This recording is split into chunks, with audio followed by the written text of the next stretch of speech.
Howdy, friends. It's time for Braves baseball. A beautiful afternoon here in Atlanta as we continue with our April in the ATL celebration of 30 games in 30 days. Today, a very special day at Turner Field. A big league debut is forthcoming as the Braves and Mets meet in Game 3 of our series. Hi again, friends. Chip and Joe, welcome back to the ballpark. Always a treat when a youngster strides to a major league mound for the first time. Today, Aaron Blair's debut in Atlanta. Another red letter day. Mallex Smith has already made his debut. Now it's time for Aaron Blair to take to the mound against the New York Mets. He was off to a great start at Gwinnett where he was 3-0, and in his last outing he threw 7 no-hit innings. Good hard sinker, outstanding changeup. He's aggressive on the mound. I can't wait to see him work. He's out of Las Vegas and a former first-round draft pick by the Arizona Diamondbacks out of the University of Marshall. He came over in the Shelby Miller deal. So the farm system pipeline is beginning to flow for the Braves. A.J. Pierzynski and Aaron Blair, the battery. Braves and Mets baseball coming up from Turner Field in a moment. Atlanta Braves baseball is presented by Academy Sports and Outdoors. Right stuff, low price, every day.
Sports South is presented by your local Hyundai dealers.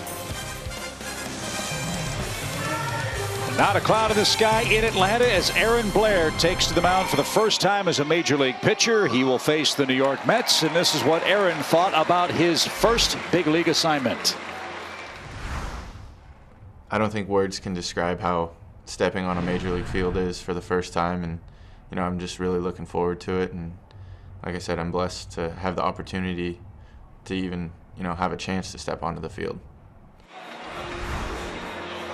And for Aaron Blair, he is 23 years old. He'll be 24 next month. His minor league career numbers outstanding with a 3.13 ERA. Last year, AA and AAA, 6-3 with a 2.70 ERA. Very low batting averages against him across the board. And his first big league pitch, a 90-mile-an-hour fastball off the plate to Curtis Granderson, the Mets leadoff man. Granderson's had a huge series for New York. And there's his first strike.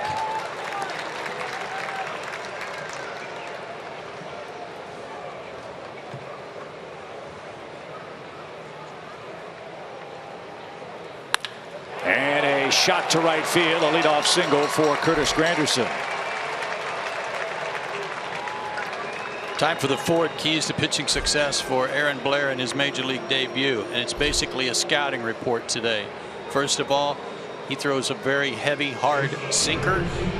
He's got a good slider and an outstanding changeup. Other qualities from scouting reports is that he throws strikes, he feels his position, he's very athletic on the mound and has excellent mound presence.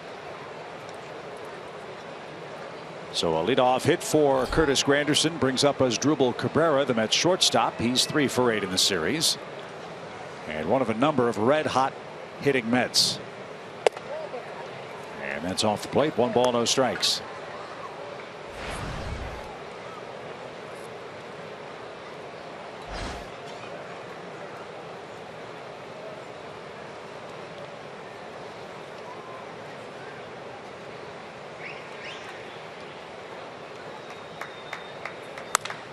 And it's another hit, this time by Cabrera to right. Granderson around second. He's on his way to third. And right away, the hot hitting Mets are back at it in the first inning, which has been their story for the last week and a half. Yeah, they don't really care who's out on the mound. First inning has been a big inning for them during this long road trip.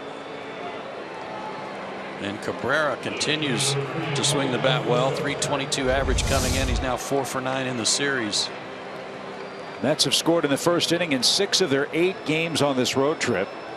They're 9-3 when they score first. Not surprising with their starting pitching. And add to that all the home runs that the Mets have hit. 23 in the last 8 games. Aaron Blair is catching the Mets at a very, very tough time for a big league starting pitcher. And he's got Michael Conforto up there. Let's see if he can minimize the damage and get a ground ball.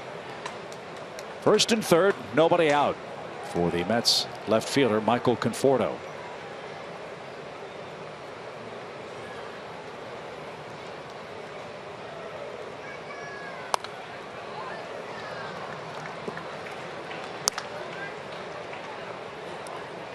One ball, one strike.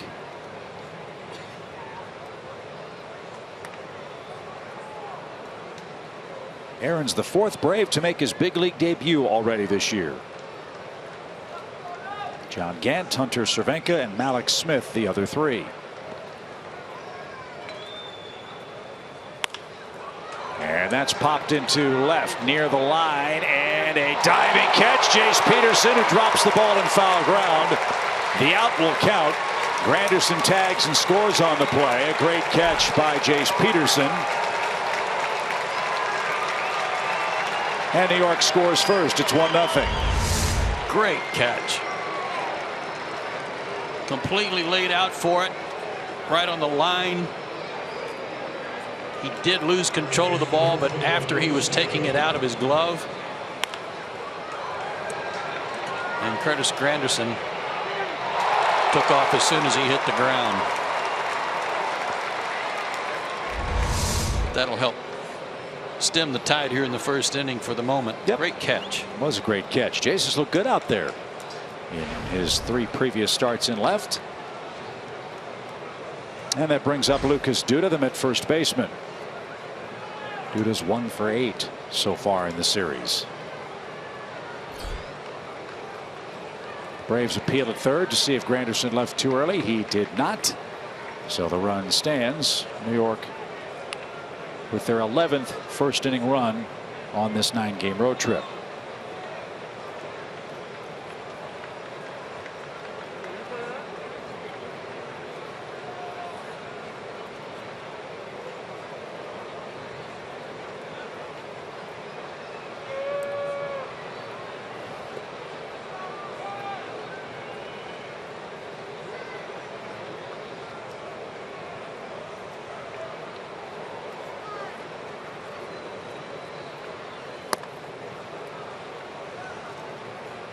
One ball, no strikes. He's been right at 90-91, which is about where he sits.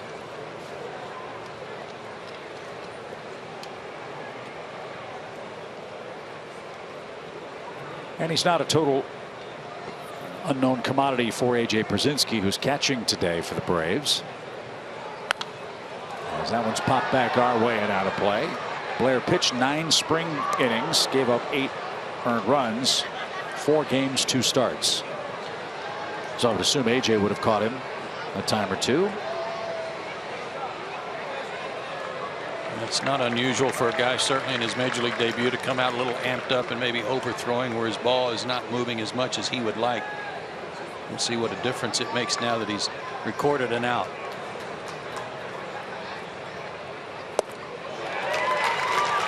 Change up.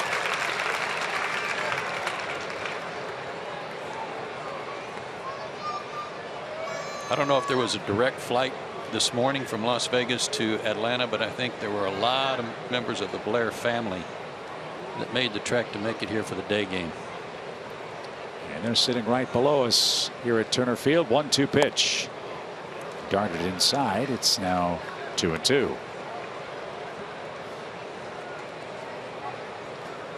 $50 tickets. And so that gathering, you might say, Joe, is the Blair Pitch Project. Yeah. They got here in time to get some Braves gear too. Popped up out of play. Still 2-2. You got to be pretty careful the way you say that. That's well. That's a good point.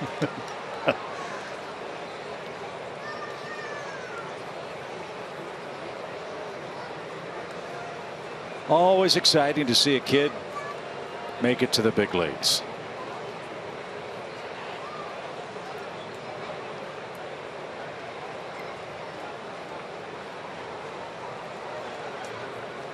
Two balls, 2 strikes.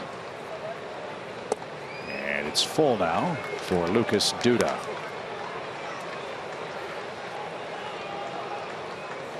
After his sinker, his changeup is his best pitch, and then his breaking ball. Another report I got on his breaking ball is that it's okay, it's good enough, and he throws it away from hitters. So maybe a backdoor breaking ball here. Swing and a miss. A.J.'s throws on the money. Strike him out, throw him out. There you go. Another changeup. The Mets had him first and third with nobody out and scored only 1 run. Welcome to the big leagues, Aaron Blair. And A.J. quickly got the baseball for him. Still have that for his trophy case. His first major league strikeout is Lucas Duda, and we're underway in Atlanta.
Escape artistry by Aaron Blair. First and third, nobody out, and only 1 run across for the New York Mets, who will send Jacob deGrom to the mound, Joe, for the first time in a long while today. Take a look at these road splits versus home for his career. 12-7, same record, but his last 9 on the road, he's gone 6-0 with a 2.65 ERA. His last loss on the road came here back in June of last year. His last start April 8th against the Phillies. And there's a reason for that. One, he had a lat issue, which had the Mets concerned. But Jacob deGrom also, with his lovely wife Stacey, became a parent for the first time. His son Jackson was born. And had to spend some time in the hospital before coming home, as this one's popped up by Markakis to left. And Conforto makes the grab for the first out. Happy to report that Jackson is home, doing well. Had some sleep apnea issues. Those have been cleared out and cleared up. And Jacob deGrom said to his wife, make sure Jackson stays awake today because I want him to see me pitch for the first time. That's nice. Now, April 8th is a long time to go between starts. We'll see how sharp he is. Got the first hitter.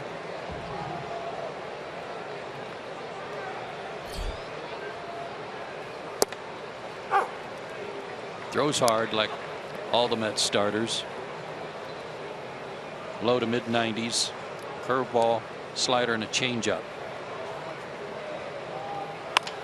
And a base hit by Daniel Castro. He is something else. A 6-game hitting streak. Now working for the Braves shortstop. And his average over 300 now as he's aboard in front of Freddie Freeman. High fastball, inside out stroke. He's hit in 6 straight starts.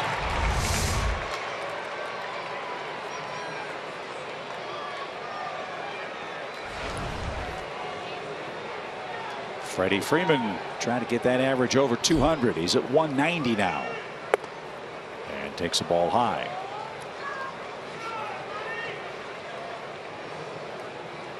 A couple of hits last night, including a double. 3 for 9 in the series. Some good signs. That's golf toward left. Conforto going back. He's going to have room on the track. And hustling back to first is Daniel Castro after a long fly out by Freddie Freeman to left. He hit that right on the button. Little breeze blowing in from left. Not like last night. But the Braves are in a home run drought, to be sure. 490 collective plate appearances between homers for the Braves, who've hit 3 as a team. Garcia's hit 1 of them.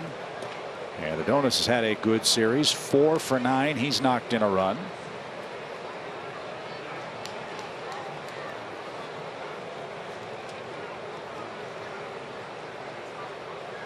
And he bats with 2 outs. And that's fouled away for a strike. It's 0-1 to the Braves' third baseman.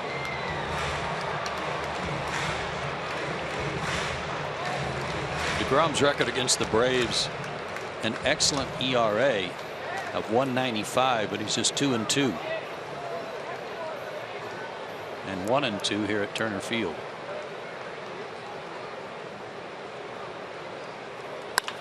Right back where it came from. Garcia with a solid single to center.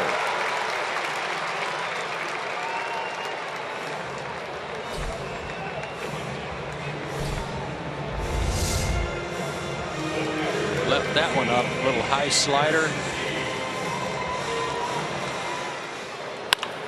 Touch out. Almost got Greg Gibson, the second base umpire, too. So 2 on, 2 out for A.J. Pierzynski, our Academy Sports and Outdoors leaderboard feature. Yeah, it could be a red letter day for A.J. as well.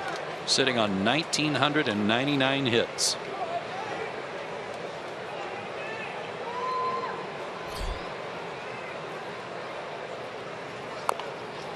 And cute foul at the plate for the Braves catcher. No balls and a strike. 0 for 6 in his career against DeGrom.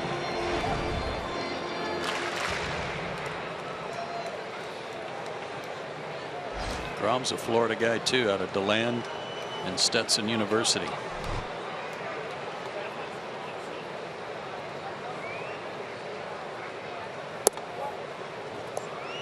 Of course, Chipper Jones knows all about Stetson University and DeLand, Florida. In fact, funny story in the papers, Chipper actually went to the Mets locker room to say hello to Jacob deGrom, talk about their families and the new baby.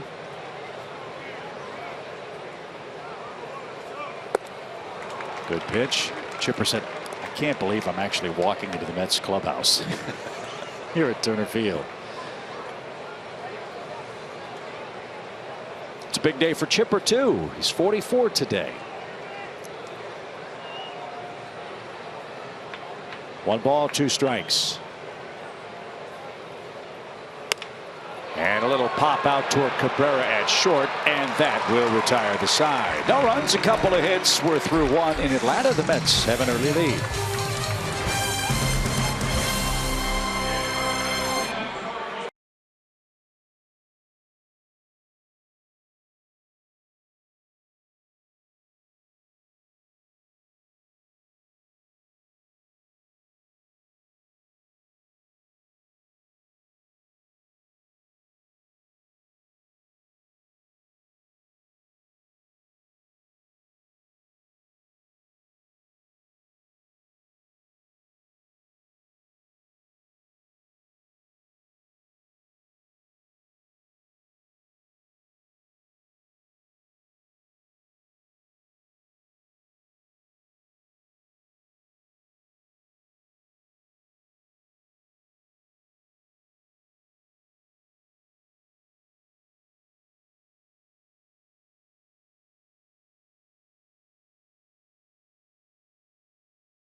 A big physical kid, and he's a winner. I spoke with Phil Nevin, who's a friend of mine that managed him last year in Reno, and he said, Joe, you just broke my heart, dude. He said, you took this kid that we think is going to be really, really special. And Joe, that was John Hart, of course, but I really liked your comments about Aaron Blair and how he hasn't been intimidated with success and tougher competition when he sees it for the first time. Every time he gets moved up, he makes a big splash. He's not overwhelmed by his surroundings or the challenges that are in front of him. That's what impressed me about reading a lot about him.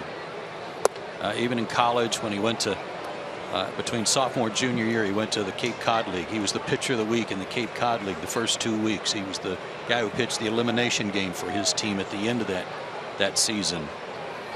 But it's like he'd get called up from low A to high A and start off 3-0. He'd go from A to double A and start off 3-0. That happens repeatedly at every stop that he would make.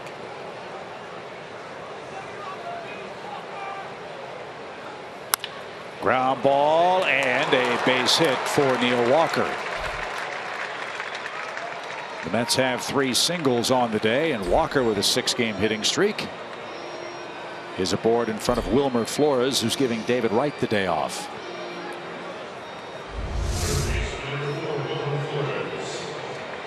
Well, there's no question that Aaron Blair is going to get tested today.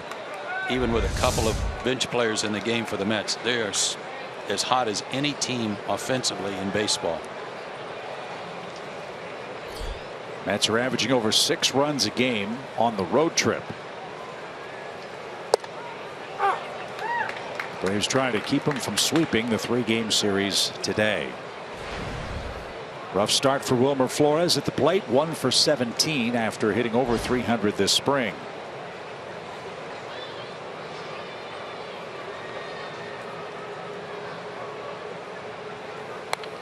And there's nothing wrong with David Wright. This is part of the seasonal plan for the Mets third baseman, who's got a back issue that they will keep a very close eye on all year long.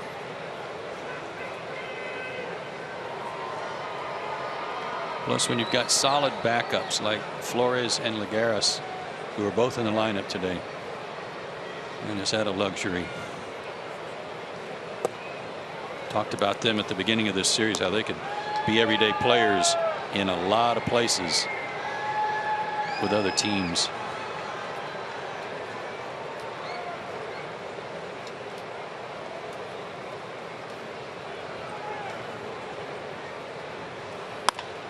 To first, Freeman scoops, fires to second for one. Return throw to first, a double play. There's a ground ball out.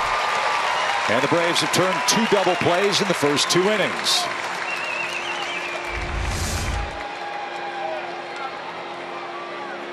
He's supposed to be a ground ball machine with that changeup and sinker. Good evidence right there. Good turn by Freddie, getting rid of it quickly.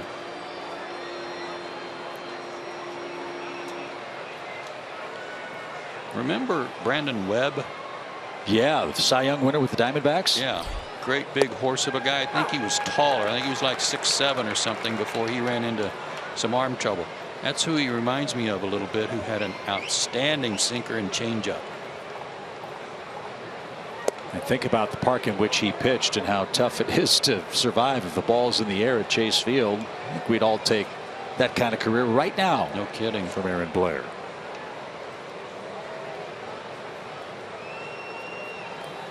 This is Kevin Plawecki, the Mets catcher, and he's quickly down a couple of strikes.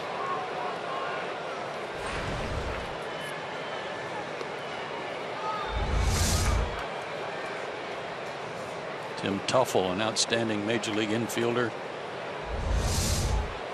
knows when to get out of the way. He'll be auditioning for Dancing with the Stars next week when the Mets get back to New York. And Plawecki, a pop-up right in the middle of the diamond. Who wants this?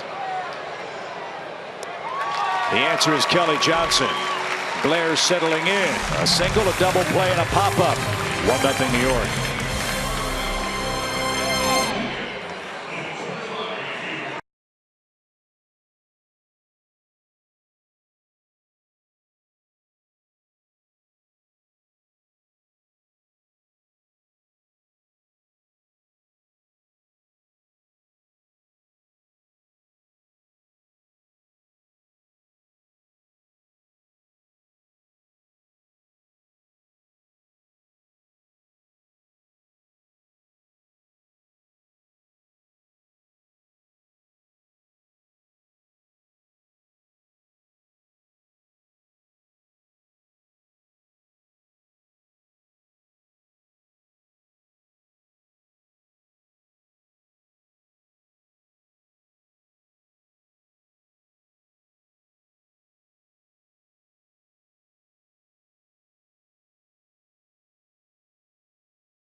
As well. A lot of goings on here in downtown Atlanta, including the big league debut of Aaron Blair. And that's the subject of our Coors Light Cold Hard Fact. Blair needs some offensive support in the run column against Jacob deGrom today. This kind of goes to what I've been talking about with the lack of home runs. The Braves 10 hits off Kershaw, 7 off Harvey in just 5 innings, 9 last night off Matz, who was outstanding. But it's not parlaying into a lot of runs and a ton of men left on base. Just a couple of long balls here and there for some quick strike innings would make a huge difference for the Braves, who have lost 6 games by 1 or 2 runs. And that's the frustrating part. In the first 17 played, Braves have lost 13 of them. But the Braves have had a lead in 11 of their first 17 games.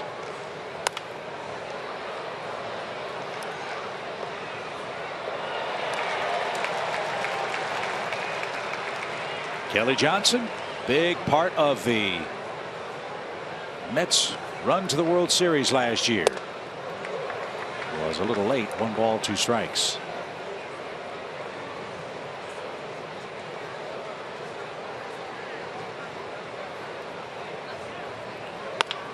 Ground ball to first, scooped up by Duda, and there's out number 1 for Jace Peterson.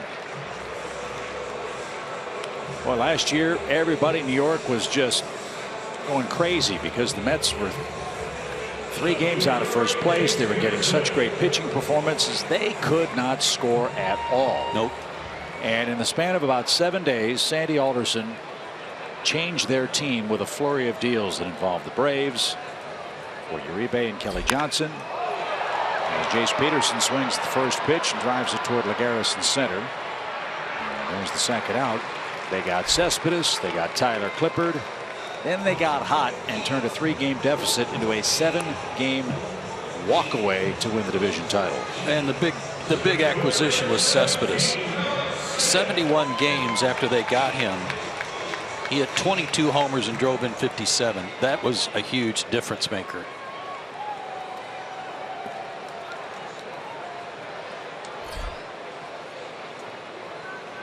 Alex Smith back in the lineup with a righty on the mound, and he takes a strike.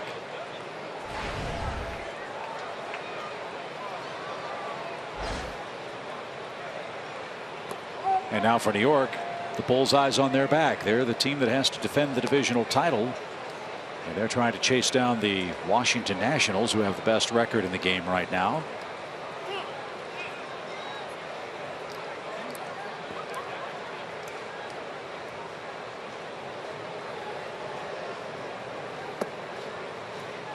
Take it low for Alex. 2 balls and a strike. And so far the Nationals are matching the Mets pitching game for game.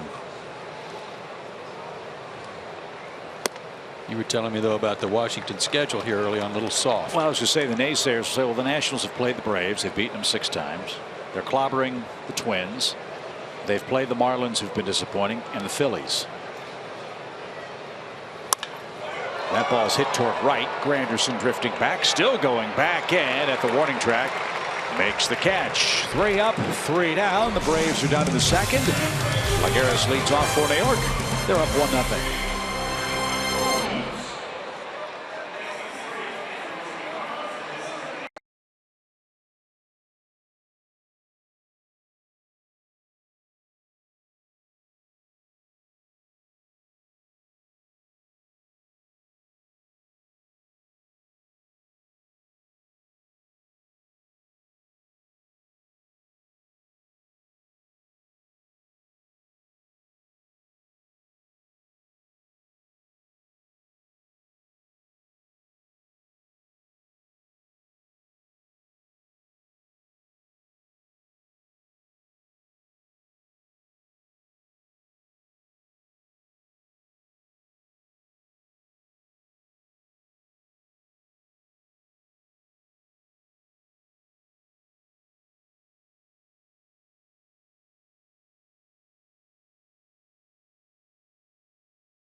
Top of the third, Aaron Blair making his major league debut, as we all know. But I got to say this, there was a time that scouting reports used to come on paper.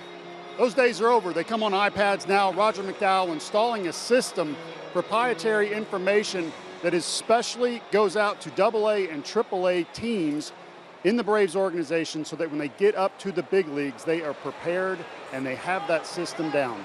Back to you guys. Paul, don't drop that. That's really cool, Paul. So they all are already in tune to whatever Roger's got working when they get here. They are, and I thought that was brilliant, because when you get up here, you're so nervous, you have so much on your mind. The last thing you need to do is learn a new system. Can you shed some light on what your first start in the big leagues was like with respect to Aaron today and what he must have been feeling? My first start, I was with the Mets in '95, and I thought Dallas Green, my manager, was going to ease me in. So, embarrassingly, I didn't think I was getting in the game. And when the phone rang and they called, I jumped up. I started warming up way too fast, throwing hard way too early. Blood rushed to my arm. I was a nervous wreck.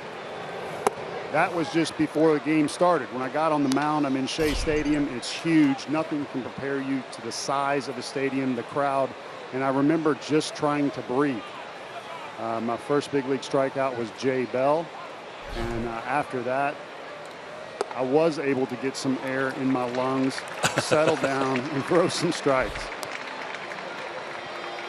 Blair walks Lagares to start the third inning. 3 straight innings for the Mets to put their leadoff man on. And let's see if DeGrom lays down a bunt. Good hitting pitcher. He was a shortstop in college before converting to pitching. Swings the bat well, and surprisingly only 4 sacrifice bunts last year.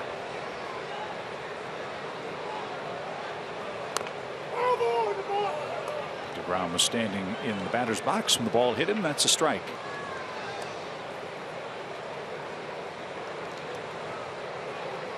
So it's a battle of Marshall University versus Stetson University here in the New York third.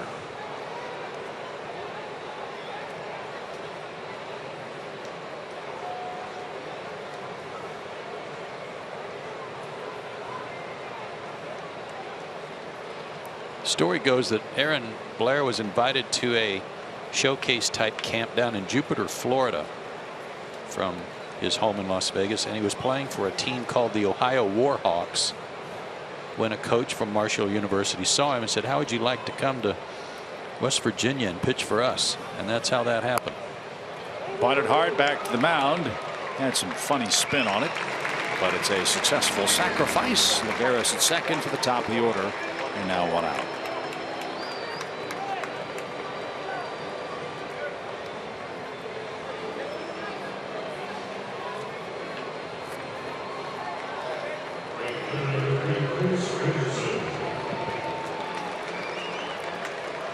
Curtis Granderson greeted him with a solid single to start the game and then scored on a sacrifice fly. All right, he's gone through the lineup once now.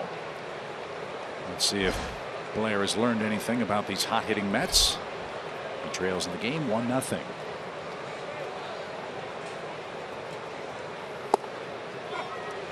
Best fastball of the day, that one at 93.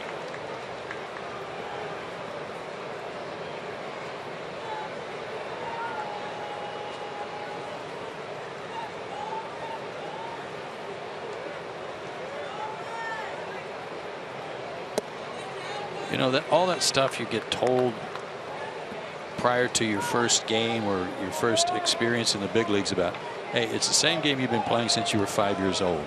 Once you get out there, it's the same game. No, it's not. No? No. Look around. Huge crowd. Huge stadium. Huge pop-up. Who wants it? It'll be Nick Markakis. There's the second out. Television cameras everywhere. Major league players that you know and have read about or seen play on TV growing up. It's not the same, and there within that are all kinds of inherent pressures that you put on yourself to do well. You want to do well. They flew in 50 people from Las Vegas for crying out loud. Yeah. So that old adage of it's the same game, maybe by the rules, yes, but not by your surroundings at all. Yeah, I was going to say maybe between the white lines, but not your ears. Yes. As Cabrera hits, there's that big curveball. Strike one. Well, think about his day. Gets to Atlanta, or comes down from Gwinnett, I should say, gets to the ballpark, walks into a big league clubhouse for the very first time. As a ground ball to second to Kelly Johnson's going to end the inning. And that was just the start of the day. We'll continue that thought when we come back, because Aaron Blair is going to lead off the third inning. 1-0 New York.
Hyundai Sunday on Fox Sports South is presented by your local Hyundai dealers.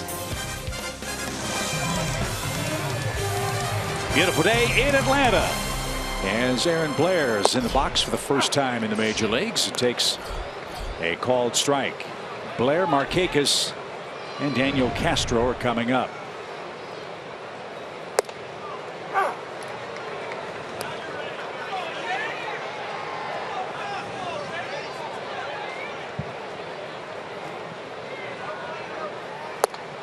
And DeGrom carves him up. That's his first strikeout of the day. One man down. So first day in the big leagues. Blair makes the drive down from Gwinnett, finds his parking place, right? Walks into the locker room. He's got to get his uniform, find out where his locker is, unpack his bag. He's got to go sign his first pro contract. He was here early. Right? I mean, you're handed a scouting report and the lineup card, and then, okay, kid, go get him. Not to mention the tickets and making sure family's taken care of. I mean, there's a lot going through his head today. It was not a routine day for a guy who would be accustomed to a start every fifth day. It was anything but routine.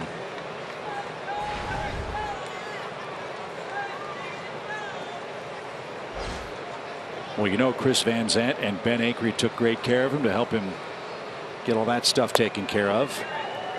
But 50 tickets. Whew. Yeah, that's a lot.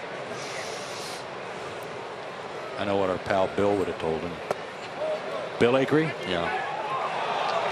Oh, Markakis called out on a check swing. He didn't think much of that. 2 outs. Markakis and Tom Payne had problems last night. Yeah. Their day not off to a happy start.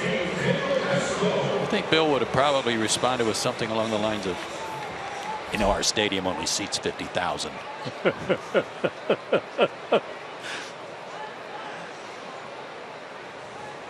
Oh, Bill and Cindy are doing great. They watching are. today. The pitch to Daniel Castro, a strike. Probably down in St. Simons. Bill probably just got off the boat from fishing this morning so he could watch Aaron Blair pitch.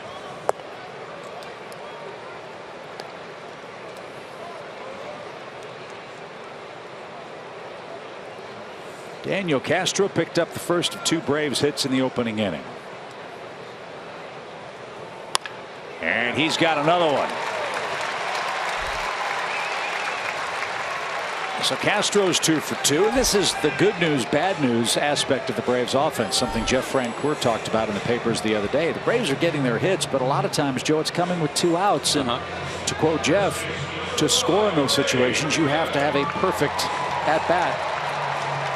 And there haven't been that many of those perfect 2-out at-bats. And they may have an inning where they get 3 hits that produces a run, but that's not enough. Right.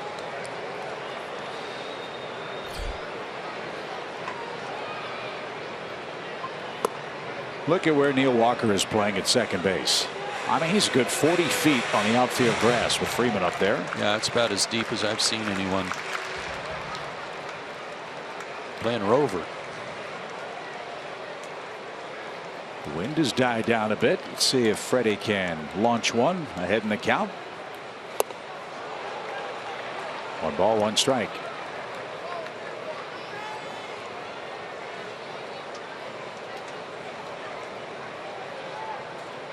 DeGrom tough against the Braves, tough on the road, tough in daytime.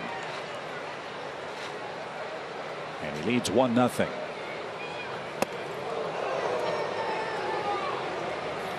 Did that to Markakis. He did it there to Freddie. Not afraid to pitch inside to make his secondary pitches a little more effective away.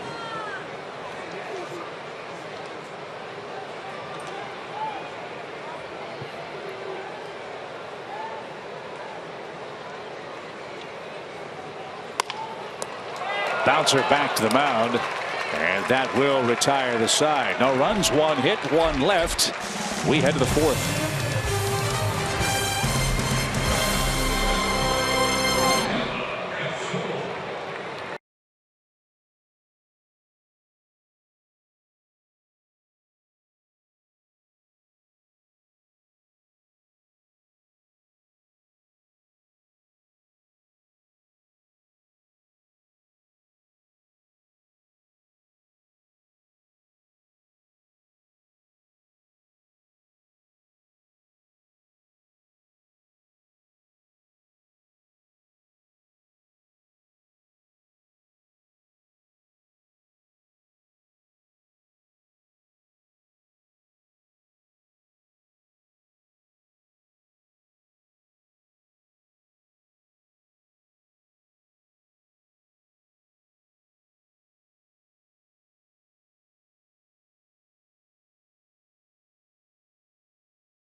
Time for our Synovus Greatness Made Here feature. Here are the notable first career starts for Williams Perez, Matt Wisler, and Mike Foltynewicz. Two of those guys picked up wins. Both Foltynewicz and Wisler pitched well. Matt Wisler especially. Williams Perez, not all that bad. 6 hits, only 1 run allowed. And a walk and 7 strikeouts for him. There was another note, too, about Braves starting pitchers who have made their debuts against the Mets. Blair becomes the 6th Atlanta pitcher to make his major league debut against the Mets, and the previous 5 went 4-0 with a 1.91 ERA. Matt Wisler had that dazzling debut last year against New York, 8 innings. Bruce Chen, David Need, John Smoltz, and Larry McWilliams. The other 5 besides Aaron Blair, who's settled in nicely now. See if he can get a leadoff man. That'll make things a little easier for him. He's got Conforto, Duda, and Neil Walker.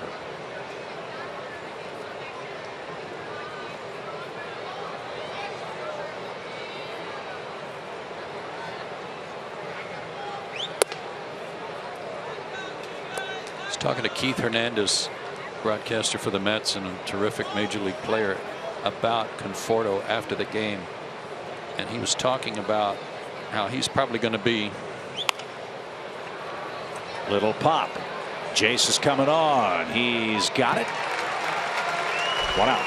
That Conforto stays healthy, be their number 3 hitter for a very long time, and he said he is so strong in his lower half. He said he has got rocks for legs. They're so strong, and he uses them well in his swing. Mets had a note. You know what he's hitting in the 3 spot in their lineup? 323 this year. Is that right? Well, I think it's his place.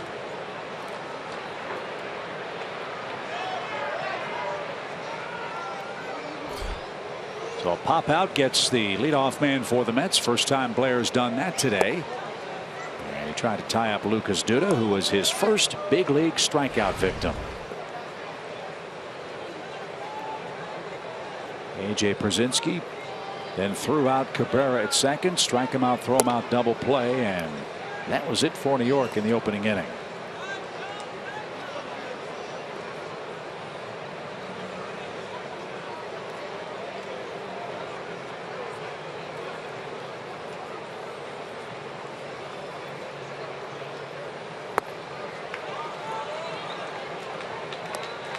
Braves kept the assignment for Aaron Blair on double secret probation from everybody until after the game last night. There was some thought that Mike Foltynewicz might have gotten the ball, or Ryan Weber. Both Blair and Foltynewicz were scheduled to pitch today. In fact, Mike's going to pitch for Gwinnett later on. That's a shot into center, a base hit for Duda the other way, and the Mets have their 4th single in the game. And here's Neil Walker, our Georgia Lottery hitting the jackpot feature. Daniel Murphy's a Nat, Walker is a Met, and he is killing the ball right now. Yeah, this was a move that they're not even thinking about Daniel Murphy with the way he's swinging the bat over the last 9 games. 6 homers, 7 RBIs. Switch hitter and batting right-handed against left-handed pitchers. He's 7 for 11 on the season.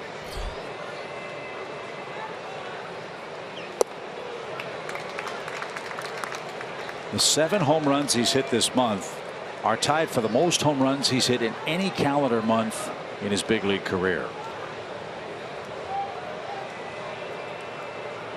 The only other Mets second baseman with 7 or more April homers was Jeff Kent. And the Mets team record for April home runs in a month, or April home runs, is 9. Dave Kingman, Carlos Delgado, figure those 2 guys. John Buck. Wow. Remember a couple years ago when Buck got off to that huge start? Crazy, went crazy on him. Back to the mound. Blair's got it. There's 1. There's 2. The Braves have turned 3 double plays in the game. 3 double plays in the first 4 innings. That sinker is sinking from time to time. And it's still 1-0 New York with Garcia, AJ, and KJ coming up.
Yes, but I'll bet that dog's name is Hank. He's a hound dog. And obviously a vegetarian. Oh, there you go. There we go. Bark in the Park Day.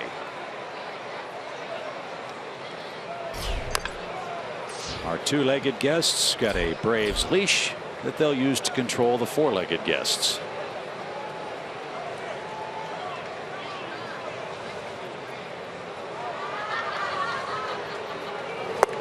Swing and a miss by Adonis Garcia, who represents the 500th at bat since the Braves' last home run, which was hit by Drew Stubbs. Right back through the box.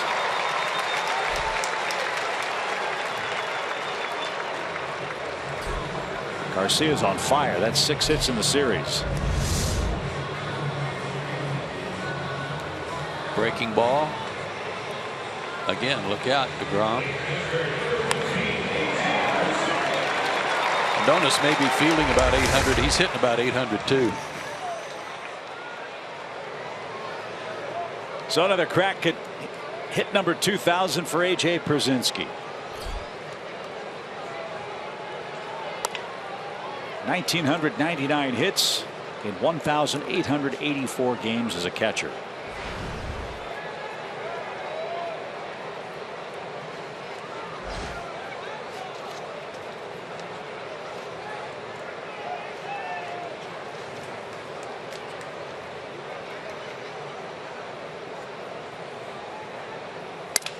Broken bat out to short.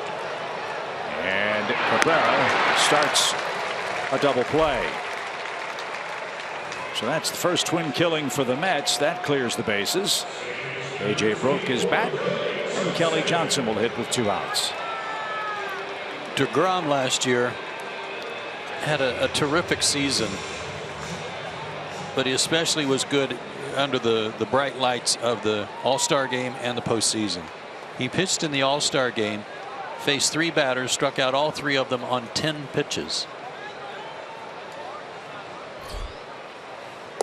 Then he went to the postseason with the Mets, and all 4 of his starts were on the road, and he went 3-1 with a .288.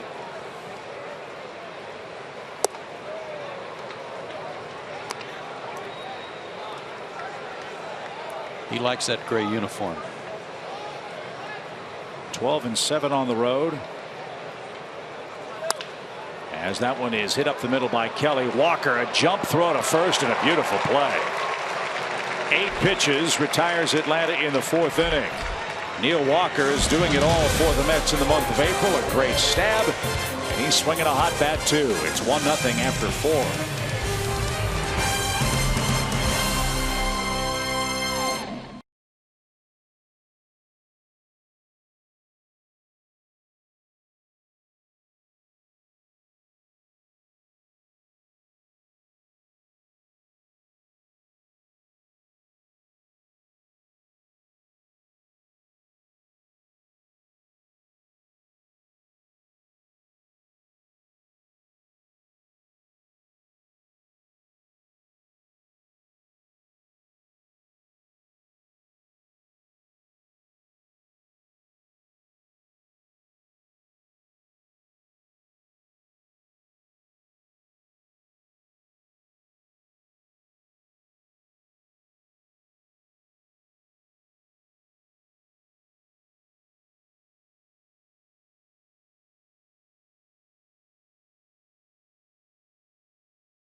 Time for the 5th inning, where the Mets lead 1-0. Aaron Blair in his big league debut delivers to Wilmer Flores. The Mets third baseman's hit into a double play and is 1 for his first 18 this year.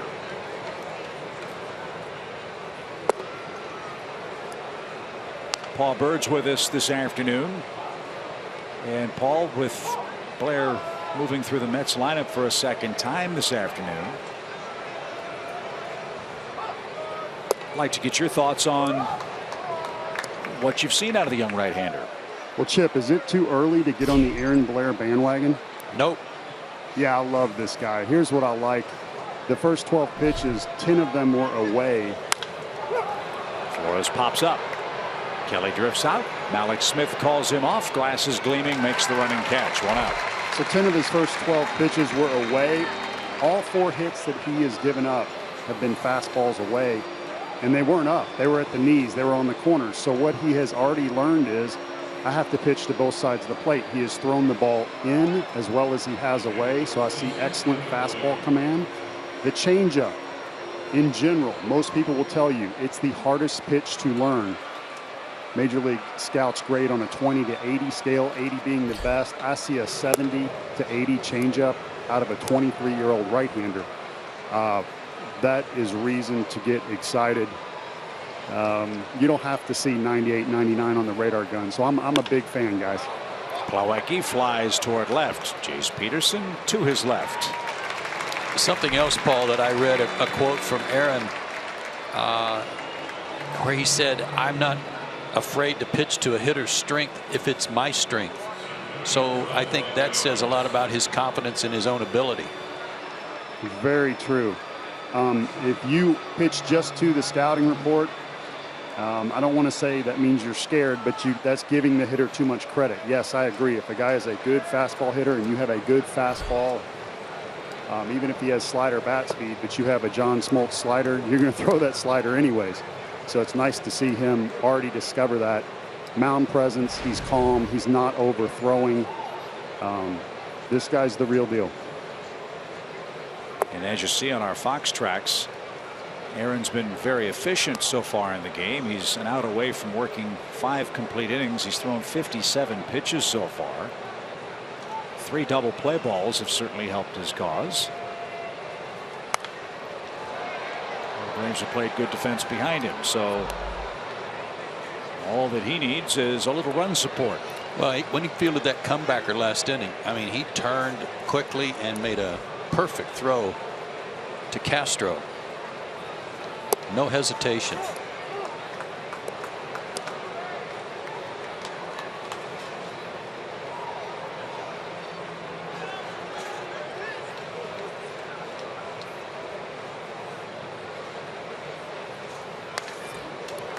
Harris didn't get enough of that ball. Full count.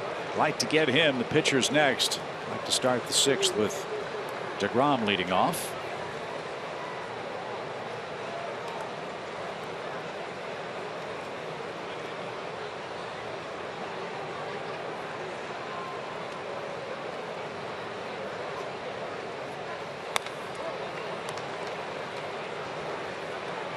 Another good fastball that he bumped up to 93.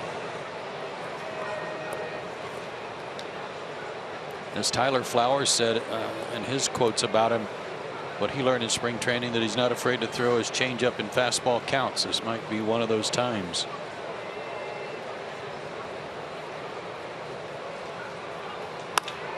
In the air to right and playable for Nick Markakis. 1, 2, 3. 3 flyouts for Blair.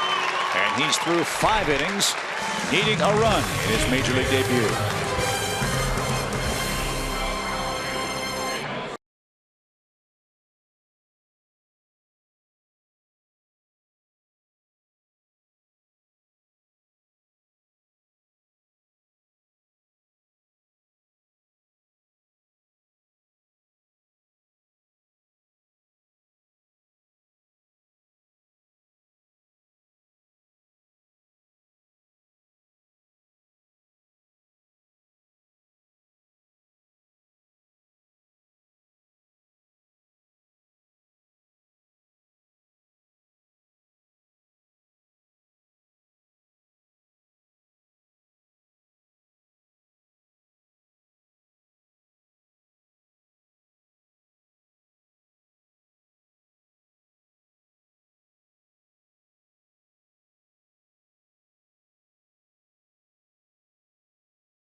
For today's game with the Mets and before the game as well. That's a great group from the Sandy Plains Baseball Association, part of the pregame parade today, and they're enjoying things from the stands, and they're watching the game a man down today. Their pal, 10-year-old Jacob McGraw, couldn't be with them. Jacob's been battling some serious health issues and is hospitalized right now. But Jacob, everybody with the Braves wants to know they're thinking of you, and your teammates are thinking of you, and can't wait to see you happy and healthy and out here at the ballpark with your teammates soon. Yeah, and that Sandy Plains group, that's out in my neck of the woods. Jacob, hope you feel better soon.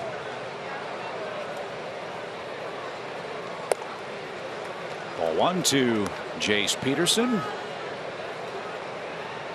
Malik Smith, and then Aaron Blair in the Atlanta 5th inning. Doesn't look like DeGrom's been bothered by the layoff. Yeah, we were hoping for rust. I don't see any. He did throw a 71 pitch simulated game a couple of days ago, and then had a bullpen session in Port St. Lucie on Friday. Made his way to Atlanta shortly after that.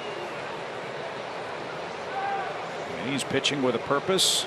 First start as a dad, and he just gave up a 2-strike hit to Jace Peterson. And that'll get something started.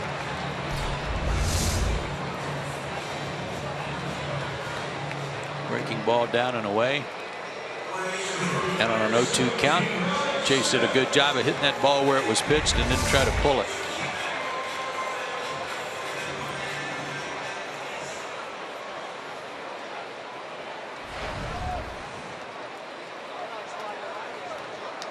That fly out from Alex went to right fielder Curtis Granderson. He's got a big hole if he can pull one. And that's back to the screen for a strike.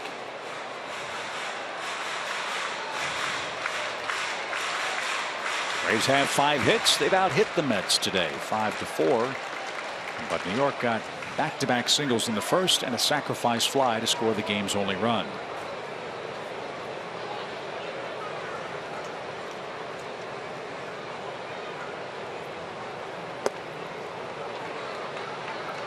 Not on an 0-2 count, but if your game involves bunting, as Malex's does, and it's something that he's still working on to improve on, but there would have been nothing wrong with trying to drag bunt there to try to bunt for a base hit, put runners at first and second, and then let Aaron Blair bunt them over into scoring position. I know there's a hole on the right side where he could swing away and pull the ball through there and maybe set up first and third, but when you're the type hitter Malex is, and you've got all those weapons that all revolve around your speed, use them and can continue to work on that bunting in particular. 1 ball, 2 strikes.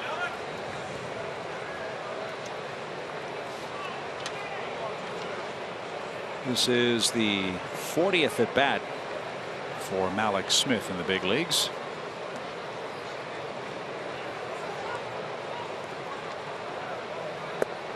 And I don't think we've seen him try to bunt more than 3-4 times, have we? No, he's shown it, a few times, but the actual part about putting the ball down, maybe a couple.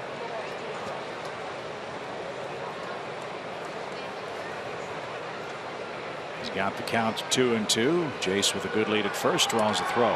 And I was taught that even if, especially with nobody on base, and even if the third and first baseman are playing in, and you don't have any intention to bunt, show it anyway. It might be a strike you take, perhaps, but if you still show that you might bunt and draw him in even closer, you have a better chance of hitting the ball by him. That's hit to left. Conforto drifts back. And that's something that Kevin Seitzer and Freddie Gonzalez will want him to cut down on. Quit hitting the ball in the air and striking out. Pop-ups are almost the same thing as a strikeout to Malex, because you've got a better chance of beating out and putting pressure on the defense if you're putting the ball in play on the ground than you do hitting it in the air.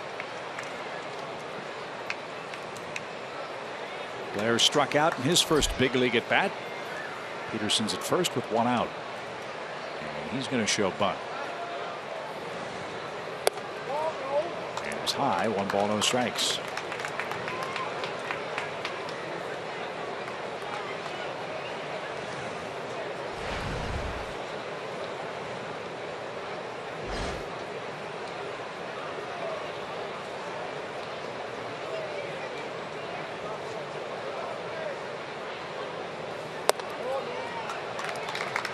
Blair's trying to give him an out. He's ahead in the count. And DeGrom is basically just trying to air out some fastballs and make it hard for him to soften it. And he's missing out of the zone.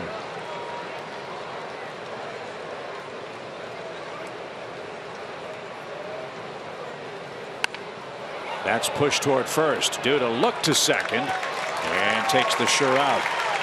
So Blair gets the sacrifice down. Peterson in scoring position, represents the tying run.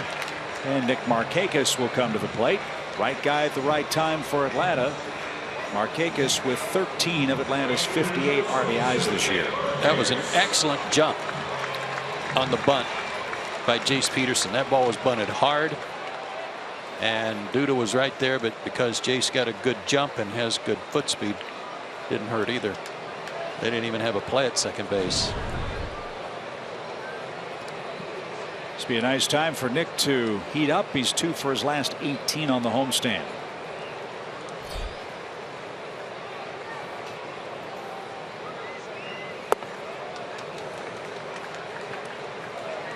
Drove in a run last night with a 2-out hit. Drive in Drew Stubbs. Braves entered play with a .319 team average with runners in scoring position.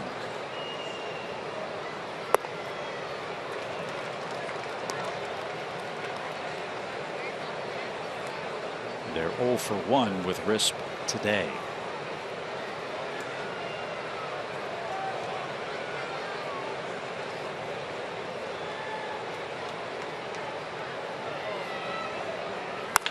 A base hit to right. Here comes Peterson around third. Granderson loads up. His throw almost hit Nick Markakis at first.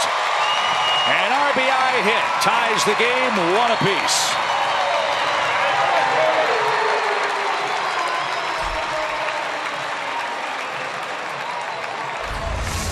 Boy, add to that number. Like he was trying to turn that ball over a little bit. Change up, down and away. Nick's all over it. Now watch his throw. It was more like he was trying to throw him out at first. Look out, Nick. Nice save there by Duda. Tie game. New life for Blair and the Braves. Here's Castro 2 for 2. And a strike. Daniel with 2 singles.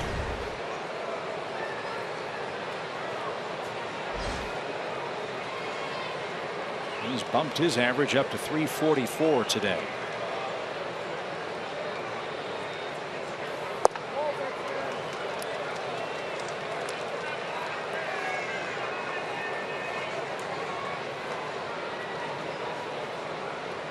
Daniel's doing a great job of hitting the ball the other way, hitting it up the middle, but as we've said before, he can ambush a fastball in too and turn on it.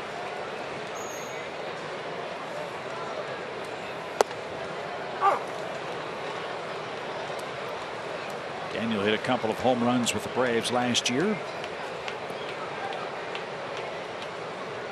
And caught everything. Made just 1 error in his 33 major league games.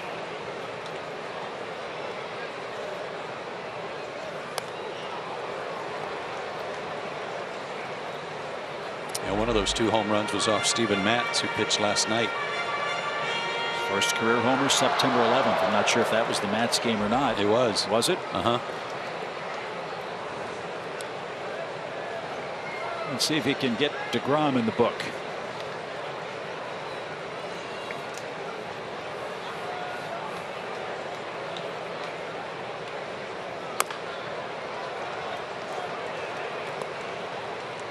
Right now it's more of a leaflet than a book as far as the home runs are concerned, but one can hope. Hadn't gone to the 3-ring binder yet. Not quite yet.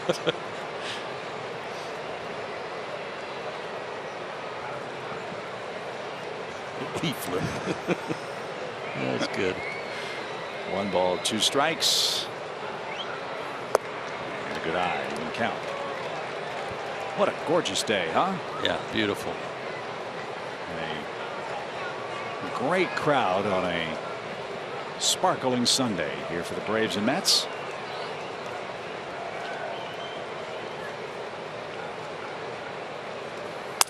Broken bat.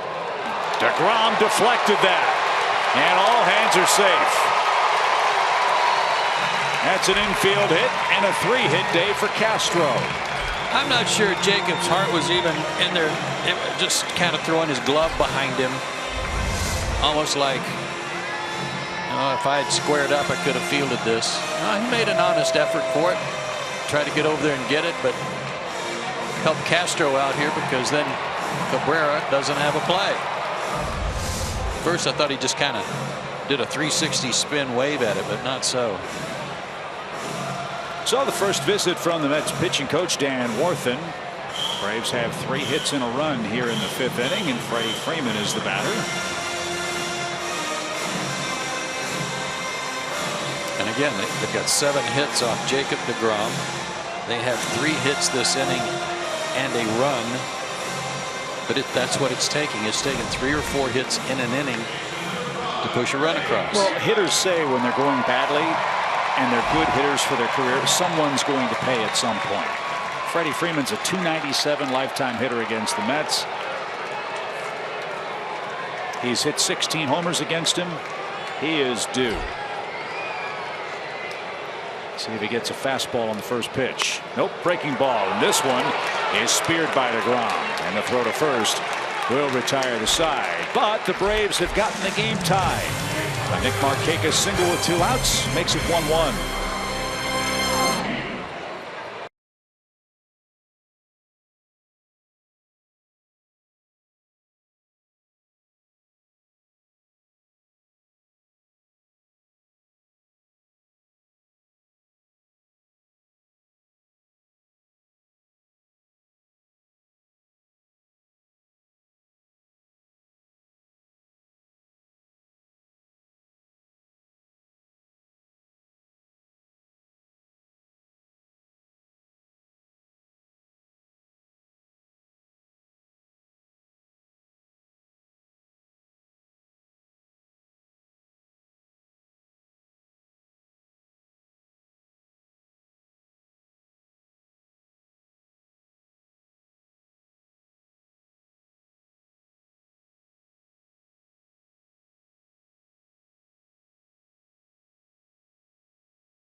We count down the final days here at Turner Field. Today, Leo Mazzoni gets the honors.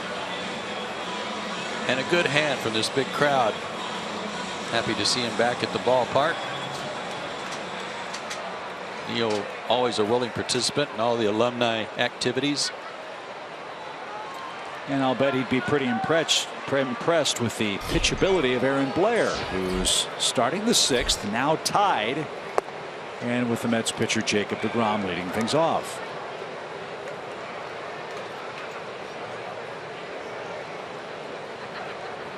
DeGrom laid down a sacrifice his first time up and nearly got hit with that pitch. Got the Red Sox in town. Boston, Monday and Tuesday nights here in Atlanta. Julio Teheran and Matt Whistler will pitch for the Braves. Rick Porcello and David Price will pitch for the Red Sox. David Price is undefeated, but with a 7.0 ERA for Boston. It's hard to do, isn't it? Then we'll head to Boston Wednesday night and Thursday nights. And then to Wrigley Field next weekend. The 2-0 is fouled off AJ's foot. 2 balls and a strike.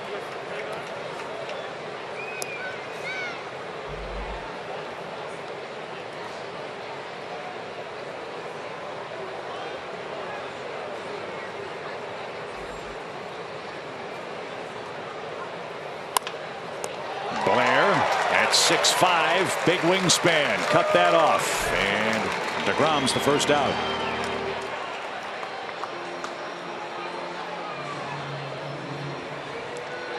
Love the economy, love the 3 pitches, love that he doesn't get rattled, and at least twice in the game, Joe, when he's had men on base, he's been able to get the ball on the ground. He has, and he's put a bunt down that helped himself, led to a run.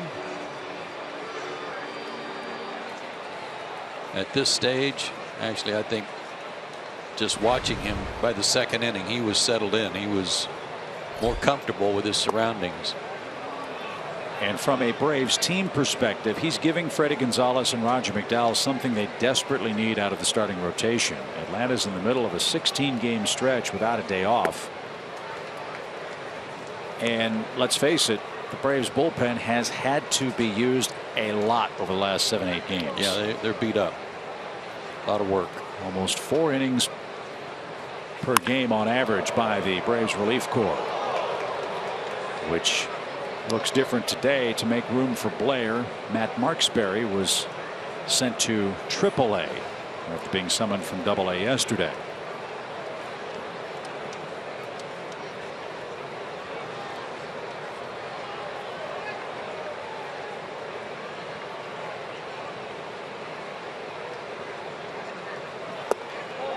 Yes, he did. Oh. If he'd have hit it, it would have been a double.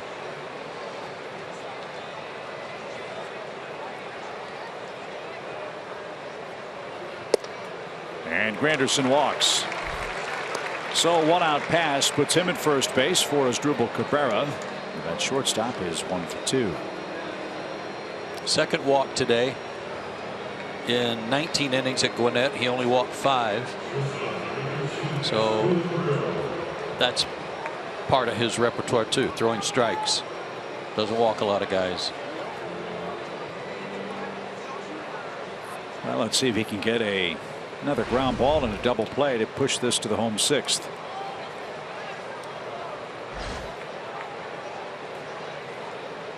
Cabrera has a hit in 8 of the last 11 Mets games. And that's outside. 1 ball, no strikes.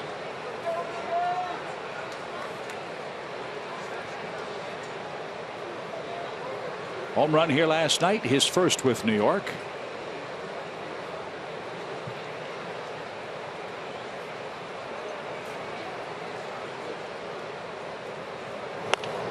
And out of play, even count.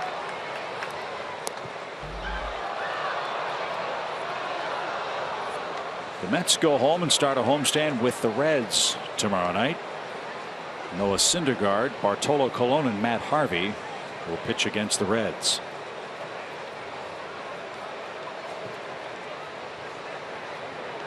Who can't wait for the Cubs to leave town. Chicago's got an 8-0 lead on them again today.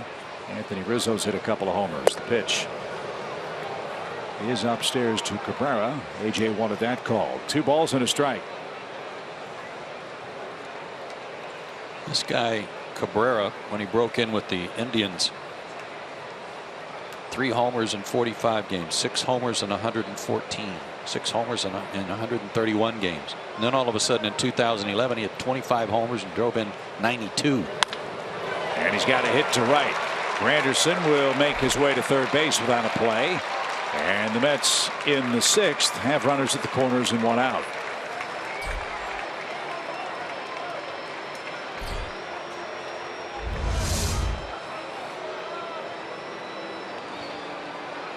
That was very similar to the pitch that he pulled to right field his first time up.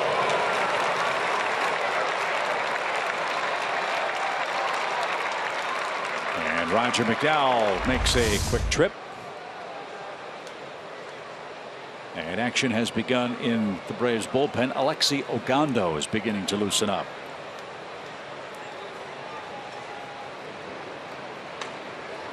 I would imagine for a young major league pitcher, one of the most difficult things to do is get through a big league lineup for a 3rd time.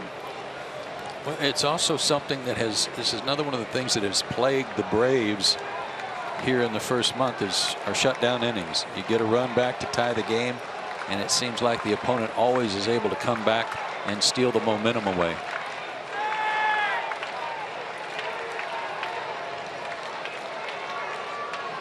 A double play would end the inning.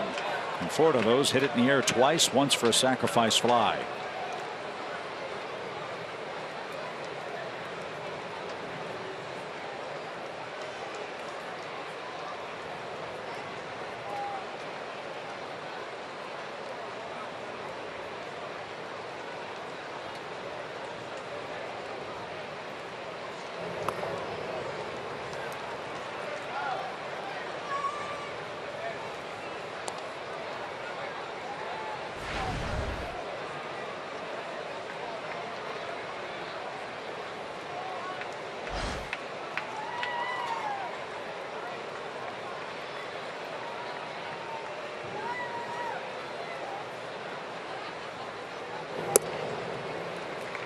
He's missed inside twice.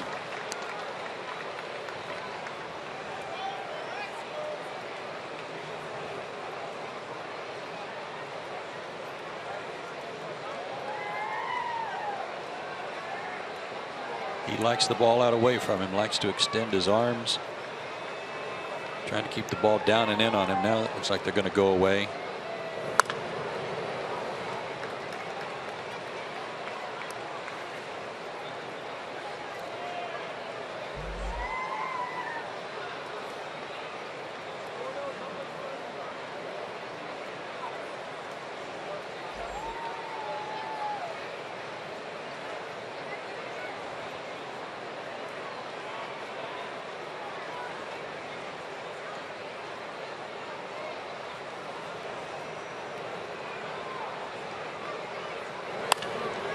He's battled back to an even count.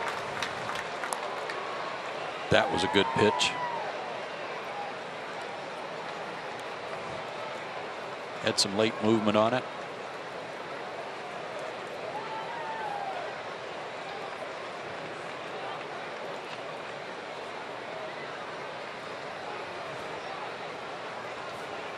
Strikeout would be nice. Let's see what Aaron comes up with on a 2-2 count. Fly ball well hit to right. Markakis back. It is over his head, and that'll bounce into the stands for a double. So a 2 RBI day for Michael Conforto. Granderson scores. Cabrera will be stopped at third, and the Mets are back in front. It's a 2-1 game. Looked like a high breaking ball, and that will end his day. No, it was a changeup. Changeup, and he hit it hard. He was frustrated that he didn't hit the changeup before, but he got that one. Well, a lot of positives for Aaron Blair as he leaves the mound, gets a nice ovation from the faithful here at Turner Field. His first big league game, and there was a lot of very impressive work for the youngster. 2-1. New York has the lead.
Incredible day for young right-hander Aaron Blair, making his major league debut.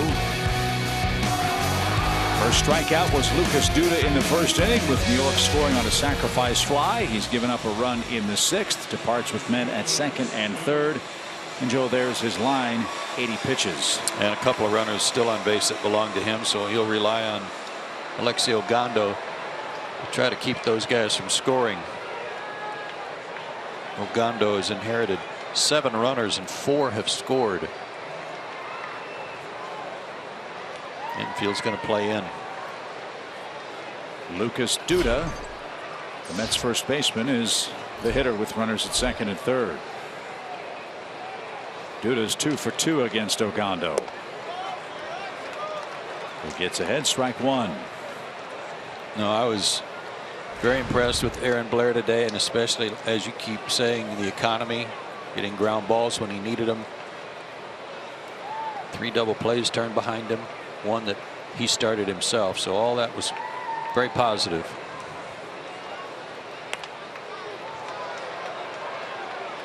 Nothing in 2.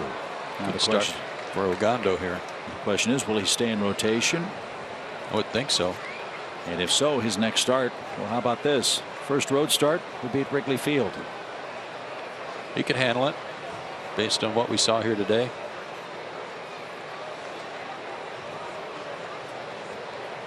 Nothing in 2 for Lucas Duda.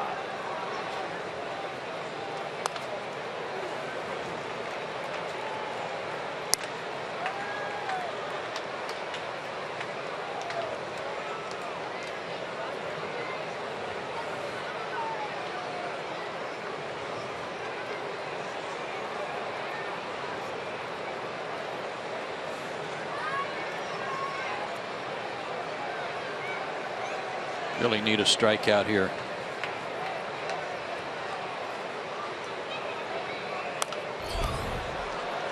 Good battle by Duda, which if you can retire Duda without any damage, pitch around Walker or put him on, load the bases with 2 out and pitch to Flores, who does not have that many at bats and is 0 for 2 today, 1 for 19.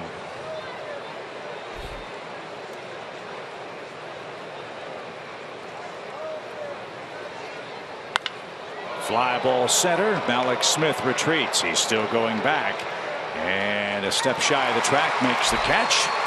Cabrera will score. Conforto moves up to third on a deep sacrifice fly by Duda. That earns him his 12th RBI, and the Mets extend their lead to 3-1.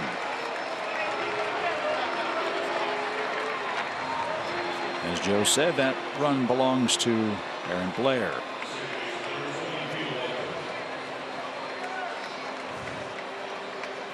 So 2 outs for Walker, who hit his 100th career homer here yesterday.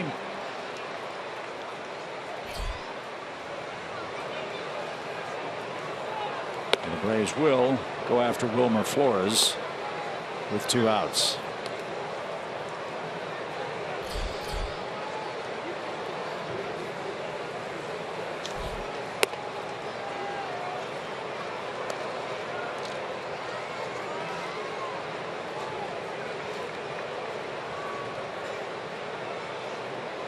Freddy Gonzalez pondering his bullpen options.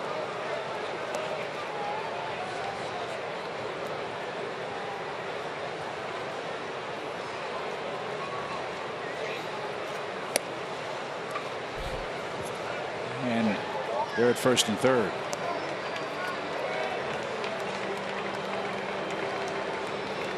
Right now it looks like nobody's answering. They're too tired to answer the phone. Braves pen has worked 60 2/3 coming into play today, averaging 3 2/3 innings pitched per game. In fact, Arbuckle Jenkins, our stat man, told me that the first 18 games the Braves have only 2 starts that have gone as many as 7 innings this year.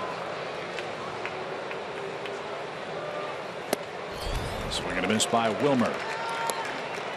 And there are several phones in the dugout. That doesn't necessarily mean that Freddie was calling the bullpen either.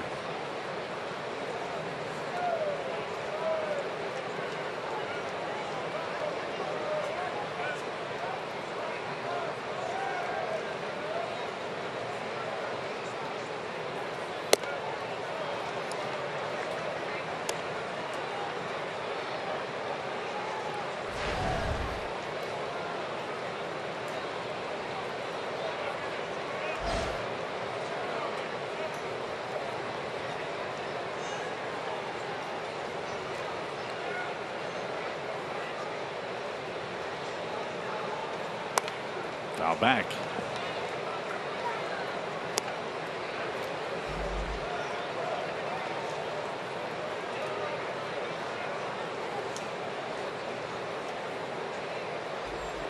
Wilmer Flores is only 24 years old.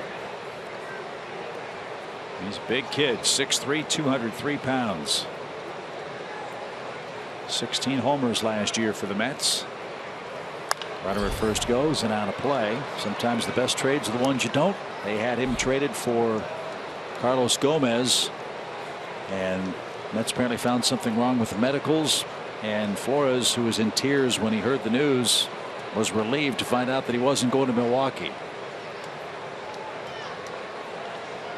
Became an instant hero to the Mets fans. 1-2 pitch is cut on and missed, and Ogando continues the early season struggles of Wilmer Flores. The Mets score a pair in the 6th inning and lead 3-1.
Time for your Xfinity game break. We'll head over to Cincinnati where the Reds were hosting the Cubs. And Anthony Rizzo, man, he has been on fire recently, tearing it up. He had 2 home runs today. There's bomb number 1. That would make it 3-0. He's rounding the bases, and here comes number 2. All in the first 3 innings of the game. He's tied for the lead in the MLB with 8 home runs, and the Cubs lead the majors in runs scored. Chicago leads that game 8-0. Thank you, Kelsey. Tommy La Stella, former Brave, has also had a homer and 2 doubles for Chicago. And it's now up to 9-0.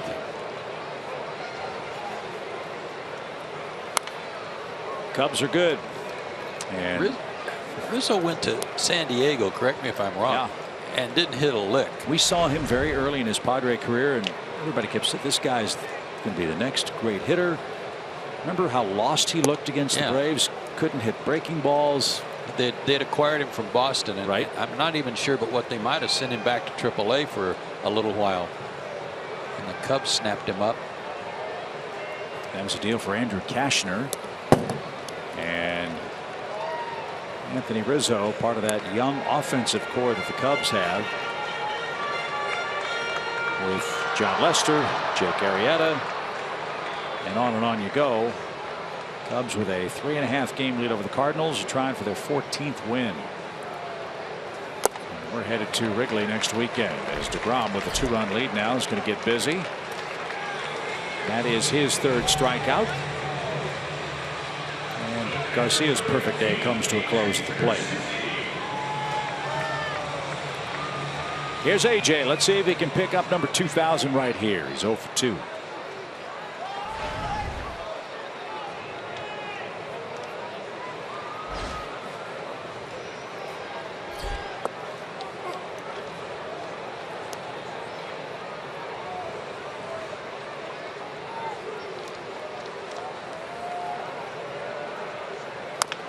Rolled foul by the Braves catcher.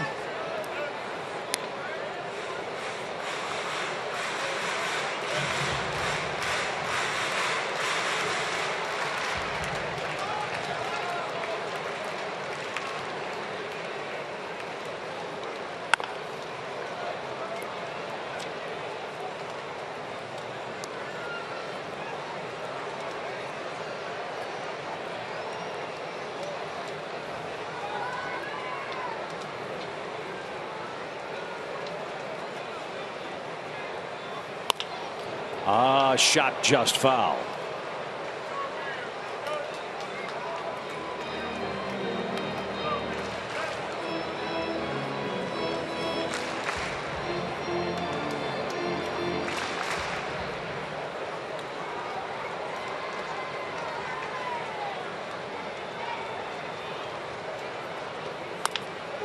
Bouncing ball right side. Duda's got it. Flipped to the pitcher at the bag.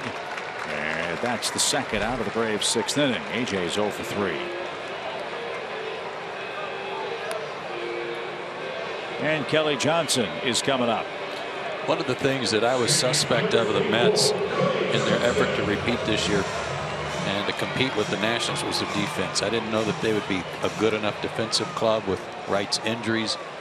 Duda at first base, limited range. Darno, talked about him behind the plate on a regular basis, has had trouble throwing at runners, but they've only made 5 errors as a group so far. They're playing much improved, solid defense. Well, if their pitchers strike everyone out, there's never a ball in play, so that's probably has something to do with it. That's an excellent point. I think the same is said of the Washington Nationals, how much improved they've played defensively. With Danny Espinosa at shortstop instead of Ian Desmond. And conversely for the Braves, that's been a big problem this year. Atlanta's committed 16 errors. And physical errors happen, but there have been a few careless ones on throws that have cost the Braves runs. And consequently a couple of chances to win. Kelly skies that one foul left side. And a fan from Villarica will chase down the foul ball. So Chipper turned 44 today, huh? 44. Looks older. A cue shot. Bare hand try. Wilmer Flores safe. Speaking of Chipper Jones, how about Flores with a barehanded try at third? And Kelly legs out a 2-out infield hit. That had a lot of spin on it too, for him to be able to grab it barehanded and hang on. Made it a close play. And Chipper was as good at that as anybody. And that's going to be the end of the line for Jacob deGrom. deGrom with 5 2/3 of work, his first start since April the 8th. And I bet you Terry Collins saying, don't forget this one. Your first start as a proud new father. And he leads 3-1 for his young son Jackson.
Sherwin-Williams, your local Ford dealer.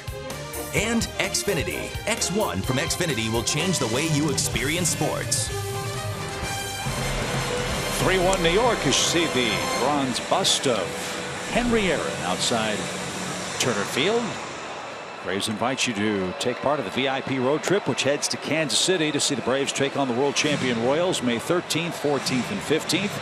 If you book your trip by noon on Thursday, April 21st, you'll get an autographed baseball and a pair of 2016 Turner Field final season field level game tickets. Go to Braves.com/road trip for all the details. Jim Henderson in his 10th ball game. Throws hard, slider, mid to sometimes upper 90s with his fastball.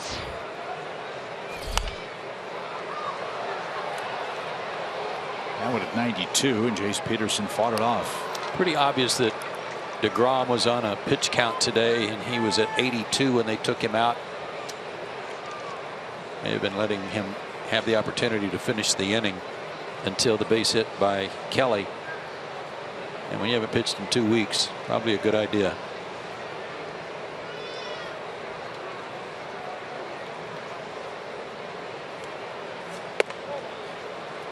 And to quote the great Ron Burgundy, I'm sure that for Jacob deGrom, it's a glass cage of emotion. Everything that's going through his mind over the last 2 weeks. First of all, I had to worry about the lat injury. Then his first child is born. There were some sleep complications.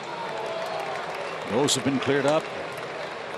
deGrom spent some time with his wife Stacy back in Central Florida, attending to Jackson. He's home. They were watching the game today, and then wanting to go out and beat the Braves and try to finish off a 3-game series sweep. So a lot going on for deGrom, who was up to the challenge today.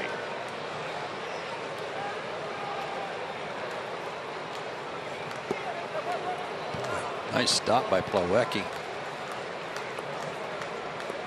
That ball bounced a good 5 or 6 feet in front of home plate. You know what he's saying right there? No. I'm glad that wasn't Syndergaard who threw that pitch. Oh, good point. You'd have another indentation. 2 balls, 2 strikes. At the knee, strike 3. Henderson puts out a fire in the 6th inning. And off we go to the 7th, where the Mets lead Aaron Blair and the Braves 3-1.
Day to fly, and we know our friends at Delta Airlines are doing just that today. They'll be taking us out of town after the game on Tuesday.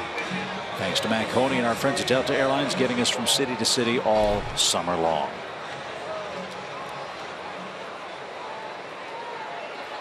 Seventh inning in Atlanta. 3-1 Mets lead. Bottom part of the order up for Alexi Ogando, Plawecki, Lagares, and then Henderson's spot.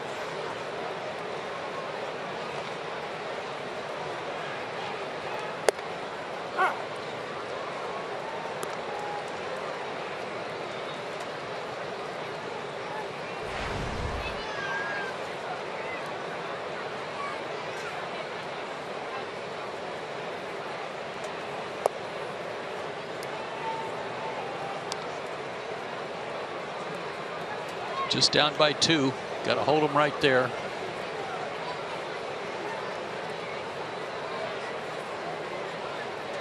See if you can do some damage against the Mets bullpen.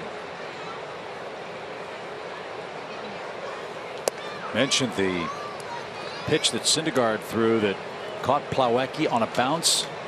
That's the indentation underneath his uniform top and undershirt and the catcher's chest protector.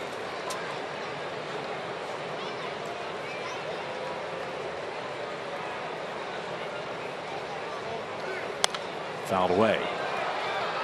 Last start for Syndergaard, he had 12 pitches over 100 miles an hour. And of all the Mets, he might end up being the best of the bunch. He was running in the outfield doing his conditioning work yesterday. Looked like Fabio running in the outfield.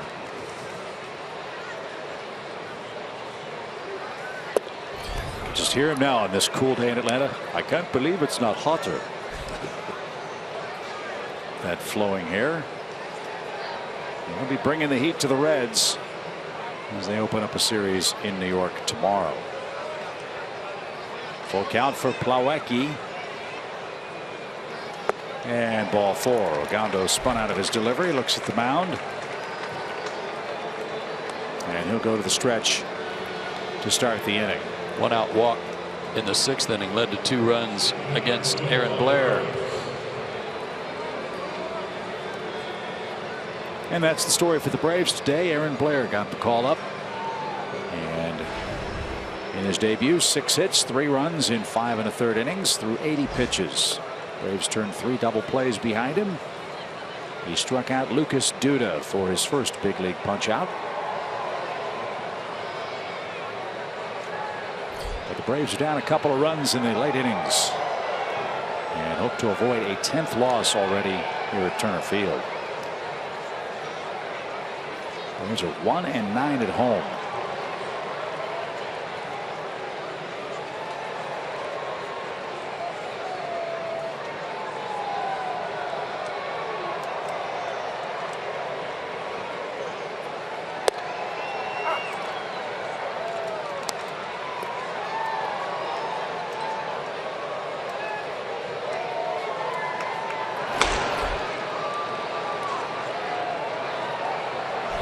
Cervenka getting ready to pitch.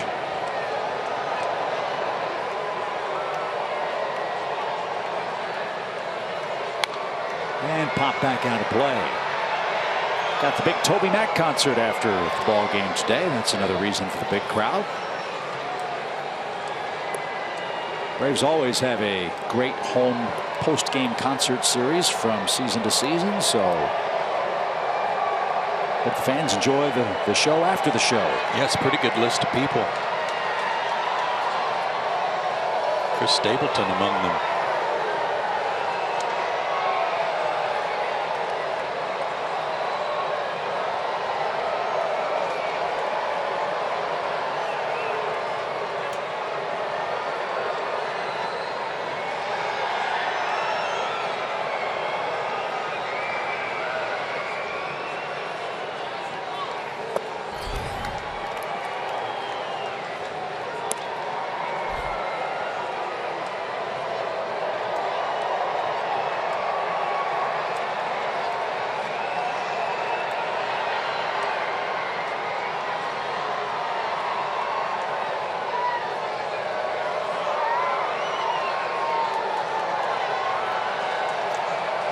One ball, 2 strikes for Juan Lagares.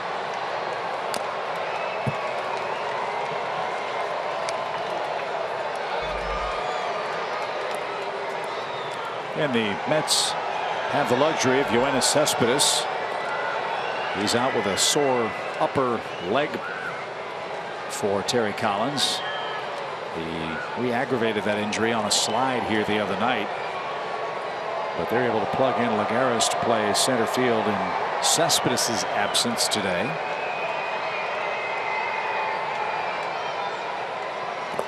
As Lagares didn't get that, he struck out. Good pitch by Ogando for the first out. Cespedes signed a big contract, but could be a free agent at the end of the year. So that's something to keep an eye on as we begin to move into the summer months. And Eric Campbell will hit for Henderson here with 1 on and 1 out.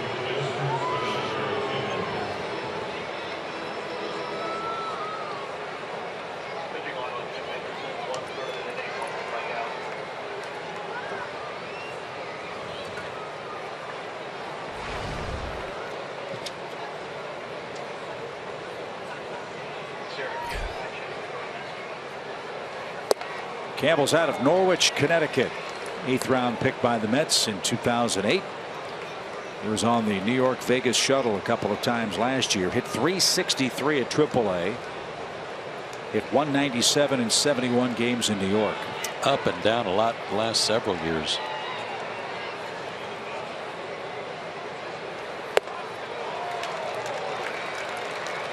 He spent parts of 3 seasons at AA.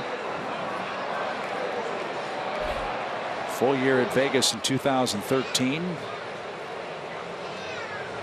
Hit .314 and then .355 at Vegas.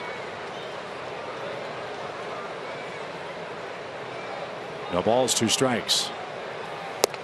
And 3 pitches takes care of Campbell.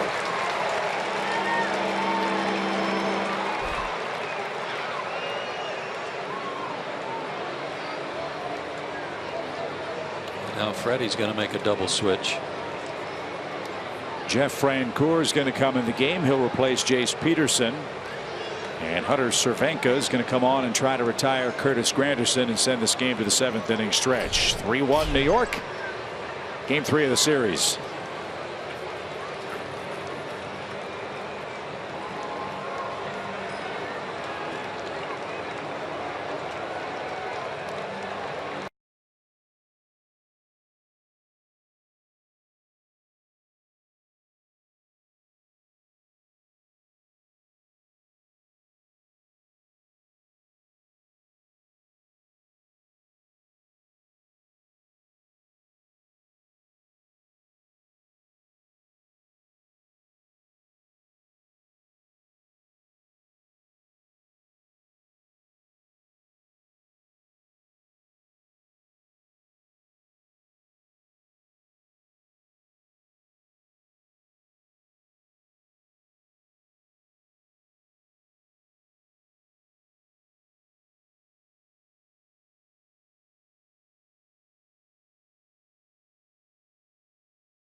By your local Toyota dealers. Let's go places.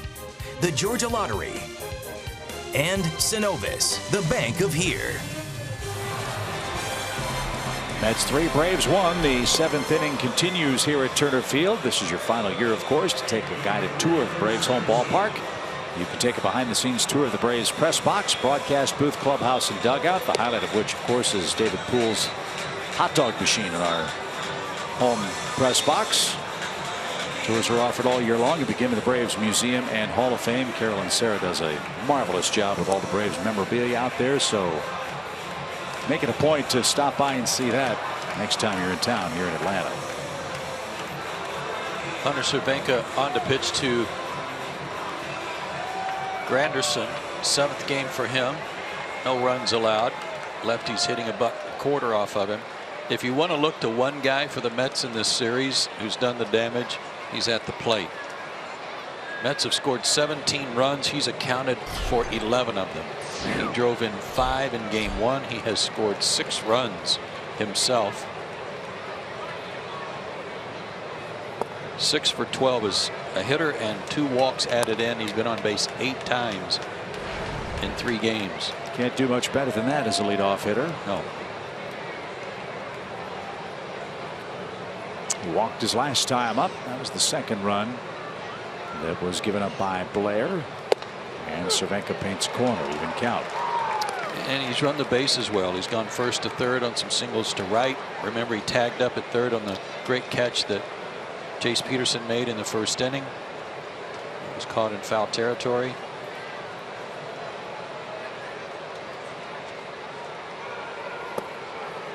Hunter Cervenka has done a nice job since getting the call. 6 consecutive scoreless outings to start his career. The longest scoreless outing streak to begin a career by a Braves pitcher since Shea Simmons began with 7 straight 2 years ago.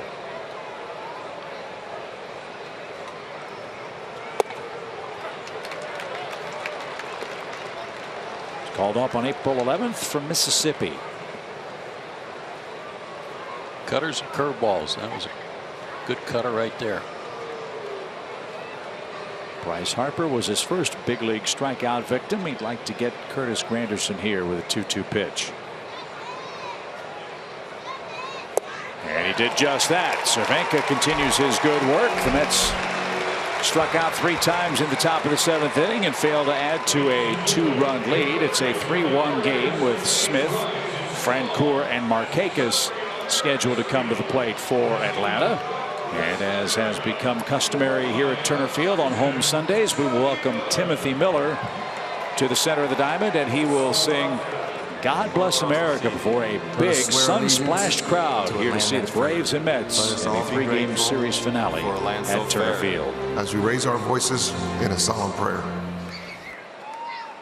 God bless America, land that I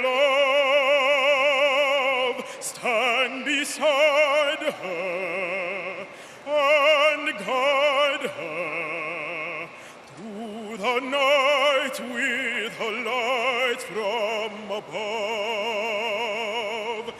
From the mountains to the prairies to the oceans, white with foam. God bless America,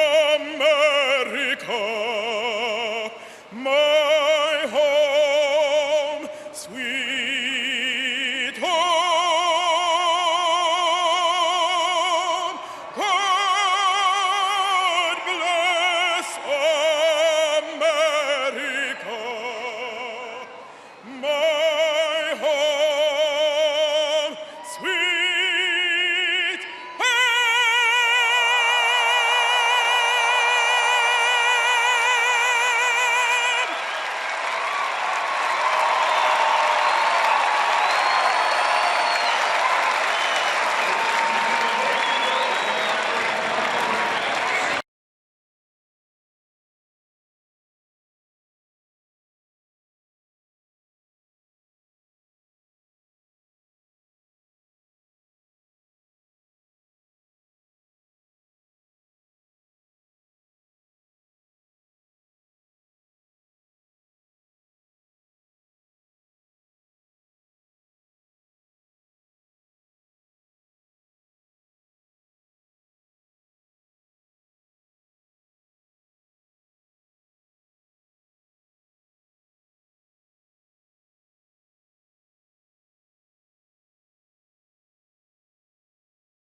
by Academy Sports and Outdoors. Right stuff, low price, every day.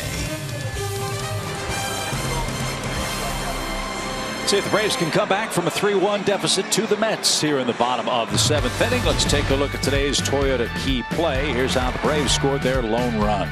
Had to manufacture it. Got a base hit from Jace Peterson, a 1-out bunt from Aaron Blair, and then a key 2-out single by Nick Markakis. Plated Jace. Braves were on the board. That's their run of the day. They do have 8 hits. They'll try to get some more off Hansel Robles, who came in last night after Markakis had driven in a run. Got a ground out and a strikeout to get the Mets out of trouble. It's his 10th appearance of the year. He's got the bottom of the order, but Freddie, with the double switch, has Jeff Francoeur lurking after Mallex Smith. Then Nick Markakis. So let's see if the Braves can get something going here. A run on 8 hits for Atlanta. And there's Mallex showing bunt. Pull him in, even if you're not going to drop it down. Pull him in on that first pitch. Duda's even with the bag at first. Wilmer Flores in on the grass at third. This guy throws hard. He's in the can rush it up there in the mid to upper 90s with a slider.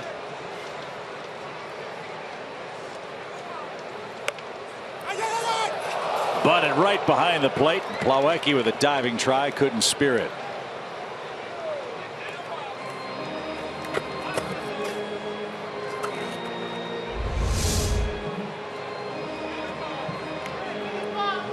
catcher's trying to find that pop-up, knowing it's not very high, trying to get their mask off, locate it. And he almost got it. Good angle there. Not close.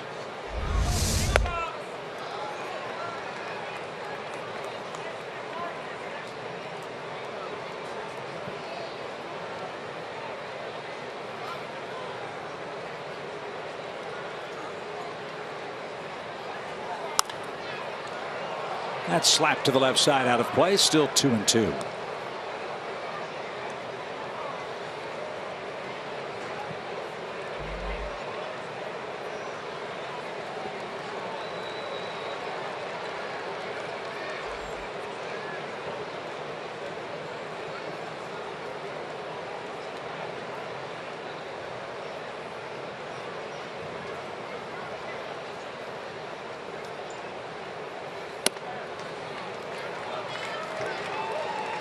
Put him on. Yeah, anyway.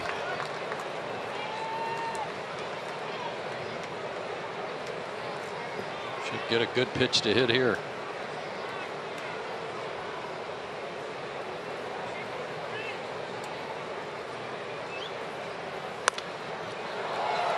Popped right behind the plate. Just past the scout seats. 3 balls, 2 strikes. Join us after the game. Braves Live will be on our air. It's presented by Xfinity.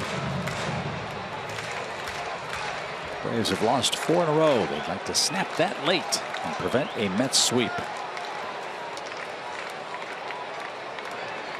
Last 3-game sweep by the Mets over the Braves came exactly 1 year ago today.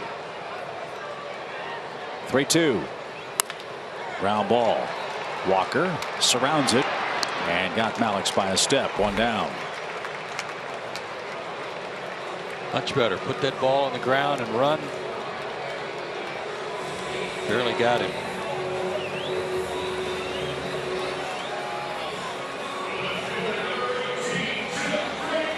Jeff Francoeur's had an excellent homestand. 2 hits in each of his last 3 starts.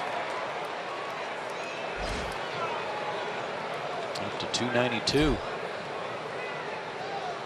Started 1 for 12 at the plate. He's 6 for 12 since.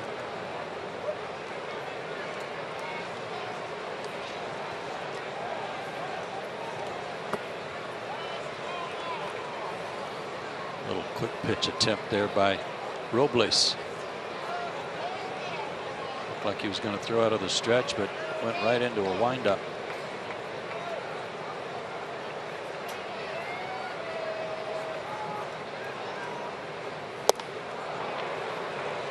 Jeff played with the Mets, you'll recall, in 2009 and 2010. Braves traded him for Ryan Church.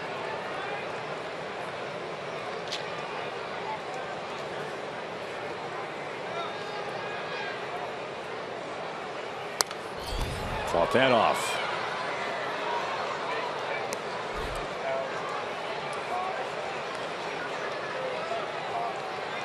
$32,085 in attendance.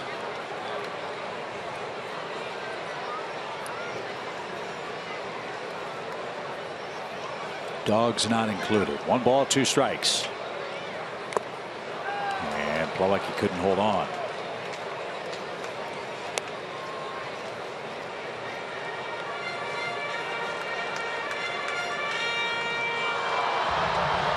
Robles signed by the Mets as an undrafted free agent in 2008.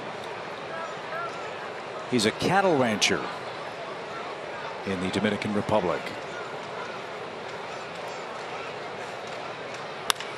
And a flip into right, but it's going to carry out to Curtis Granderson. That's too bad. Just trying to guard the plate. It sounded like he hit one off the end of the bat. He still hit it too good. Cattle rancher, huh? Yep. So he and LaTroy Hawkins would have something to talk about. So LaTroy Hawkins, former major league reliever, is doing these days.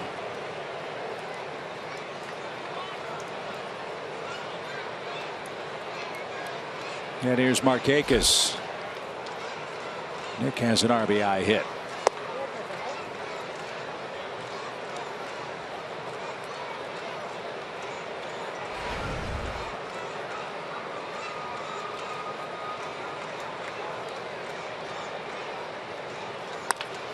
That's up the middle. And Nick Markakis back into the swing of things. Another multi-hit game for the Braves right fielder. That brings the tying run. That was kind of weird. I was watching Walker on that, and I don't know if he was anticipating how the pitch might be hit and kind of leaning to his left, but he was really at his weight going to the left, and that ball was hit up the middle to his right. And had a hard time then crossing over to go for it. Could he have lost that in a light uniform top behind the plate? Could have. Well, let's see if Castro can chase home Markakis. He's had a perfect day at the plate. Every day Daniel plays, he gives you an effort that can help you win a game.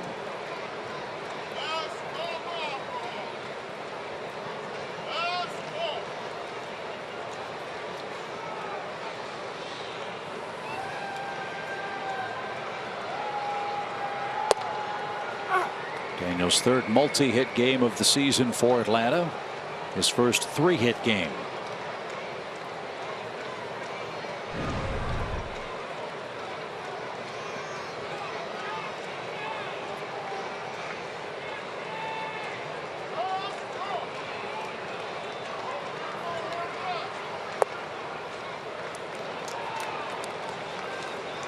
Let's hope Robles is thinking about the man waiting on deck.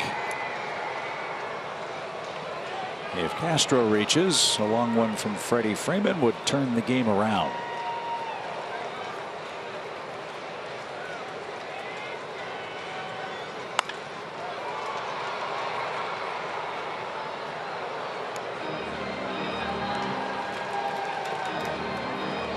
Robles threw last night and he was airing it out, but he hasn't popped any 95s today.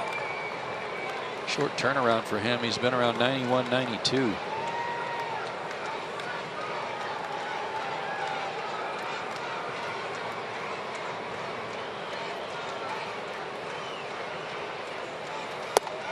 And a swing and a miss will retire the side. Until then. Yeah. Saved his best for the last pitch of that sequence. 96 miles an hour sends us to the 8th.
We're winding down April in the ATL. 30 Braves and Hawks games in 30 days, and we're wrapping it up with a Boston Sweet Tea Party. It all starts tonight at 5:30 Eastern. The Hawks battle the Celtics in Game 4 of the NBA playoffs over on Fox Sports Southeast and Fox Sports Go. Tomorrow at 6:30 Eastern.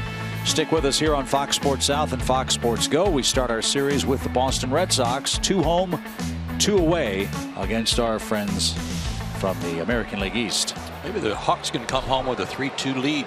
Finish them off. Be great. At Phillips Arena.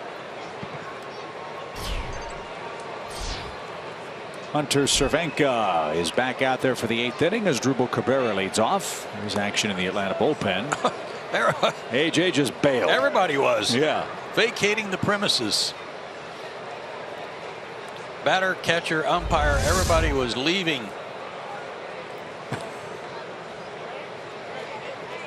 And I think Lance Barksdale got hit with it as a result.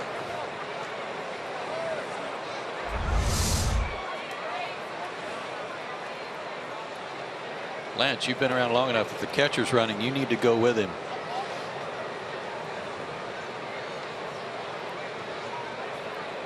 I just thought of something. First the pitch. How apropos is it that Lance Barksdale is working the plate today? Oh, good call. Right?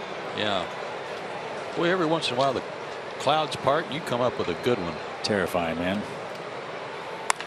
Early start, the synapses are all working the right way. Fly ball deep right center. Mallex Smith's got it. A step shy of the track. And Cabrera flies out. 4-out number 1. Barksdale in the park day.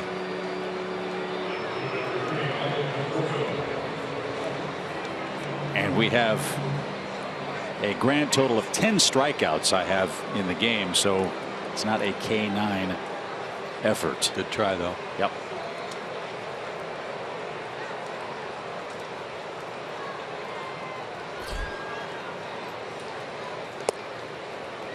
Well, it's great seeing the fans with the dogs at the ballpark. Bet you that dog's name is Killer.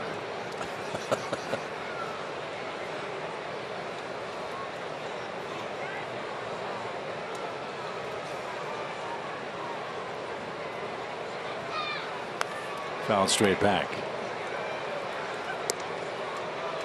Good day for Michael Conforto. He's knocked in 2 of the 3 Mets runs.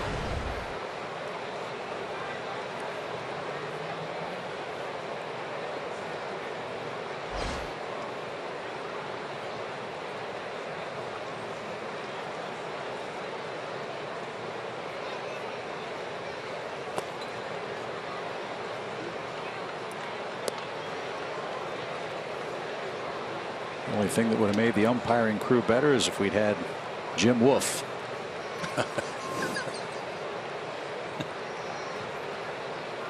2 balls and a strike.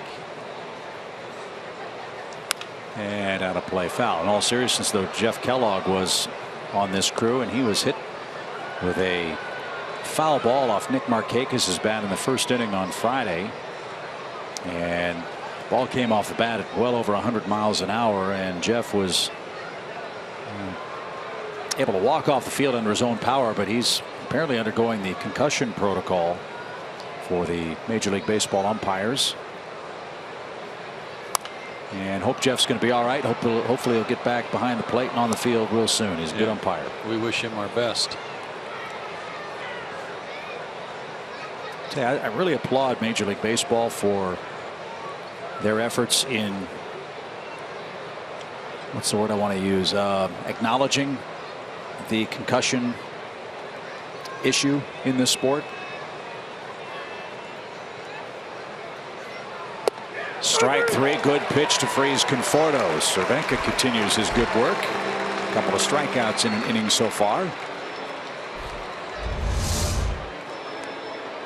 Good curveball caused him to flinch. Doing all those cutters, and then you drop that on him. Causes a left-handed hitter to kind of rear up, raise his shoulders up so he can see the pitch, because it was kind of a big over-the-top curveball. Good one. Yeah, I applaud all the sports for going that extra mile to try to prevent and certainly treat the concussion issue. And it's so hard to do. I mean, if you have a sprained ligament or a torn ligament or a cut on your foot, you can see that. How do you diagnose a brain injury? So yeah, short the what is it, the concussion disabled list? There's a shorter than 15-day deal for players to go through the protocol. 7 days. Better equipment. We've talked a lot about Tyler Flowers' catcher's mask with the lighter weight materials and the springs to help soften the blows of the foul balls back to the screen and to the mask.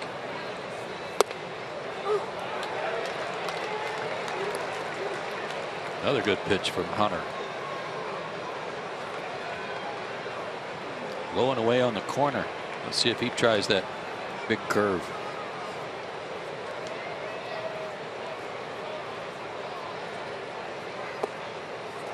Good call, Joe. He just missed with it, though. 2-2. Tried it away instead of throwing it at him.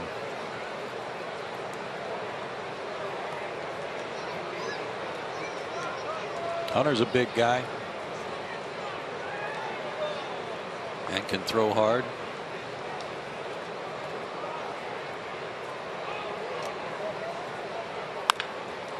Up the middle, the Braves had him played perfectly, and the throw to first is in time, and that retires the side. Here we go to the bottom of the 8th inning. 3-1 New York.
Freddie Freeman, and the Braves have 6 outs left.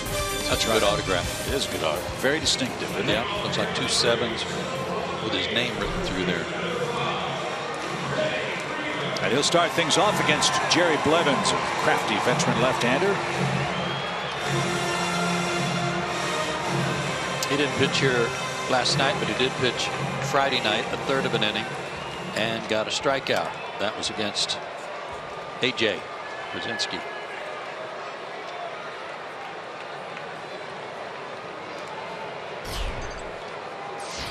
Blevins had a star-crossed year last year.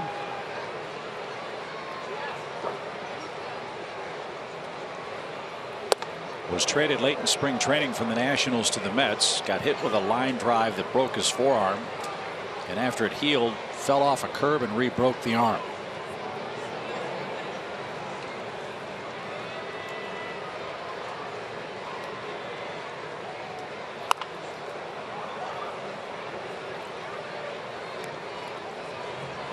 He's faced 12 left-handed hitters. They have 3 hits against him. Righties 0 for 5, so reverse splits. And with the left-handed pitcher, the Mets don't shift quite as much for Freeman.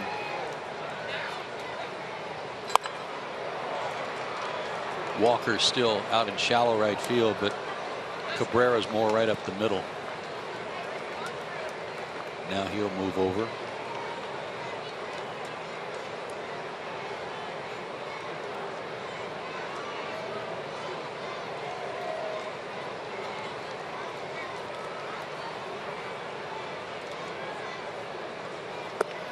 Not close. That wasn't a bad strategy either, because down 2, if you put on a big shift early on for the left-handed pitcher, Freddie might push a bunt down and bring the tying run to the plate. So they tried to take that away from him until they got to 2 strikes.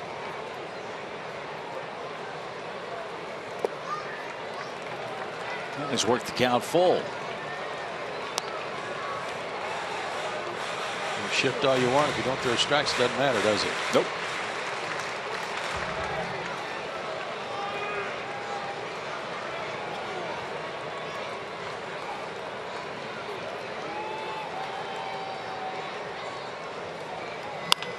Hung a breaking ball, and Lagares on the run got an excellent jump, and he'll track it down for the first out. So that's how the home eighth starts. Freeman flies to center. He's 0 for 4. Braves fans become an A-list member today and get the best seats for the final year here at Turner Field and the first year at SunTrust Park, with several different ticket options and exclusive benefits for your unique needs. Don't miss out on becoming an A-list member today. Go to Braves.com/A-list or call 404-577-9100. 2 more hits for Adonis Garcia.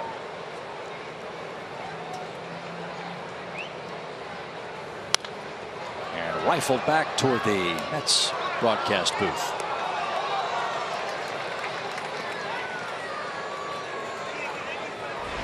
Adonis does go up there hacking.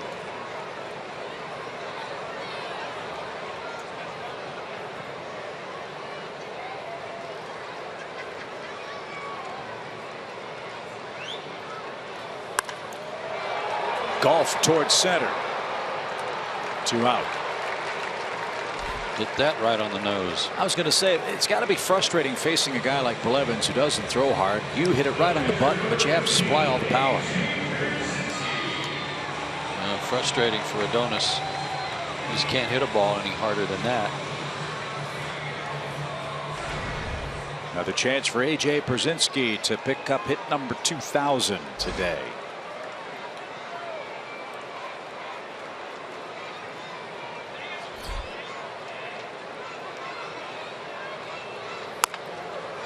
Little pop. And Cabrera tracks it down, and A.J. almost found a hole. Blevins works a perfect 8th, and we're off to inning number 9 at home.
Delta Airlines, and Xfinity. X1 from Xfinity will change the way you experience sports.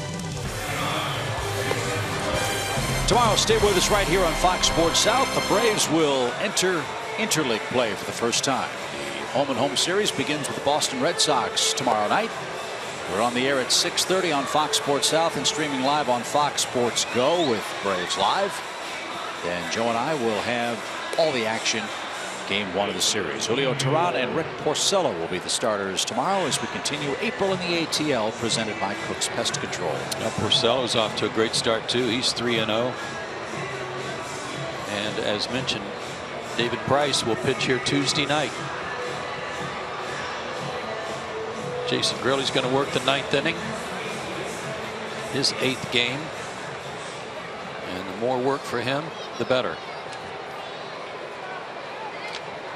7 walks, 8 strikeouts. The 8 strikeouts right in keeping with Jason in 6 innings. The 7 walks are not.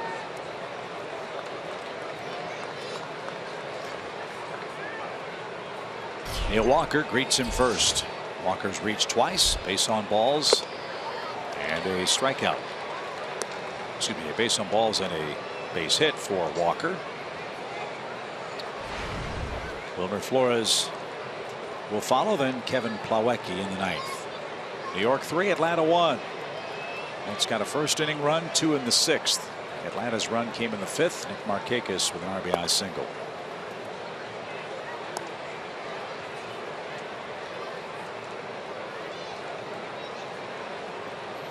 Mets trying to catch the Nationals in the East. Washington in a 1-1 game with the Twins in the 8th inning at Nationals Park.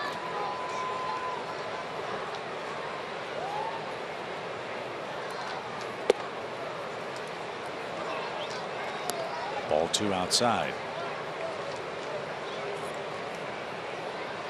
These two men spent a lot of time in the same locker room, both as Pittsburgh Pirates. Walker played behind Jason Grilli at second base when Jason was on the mound.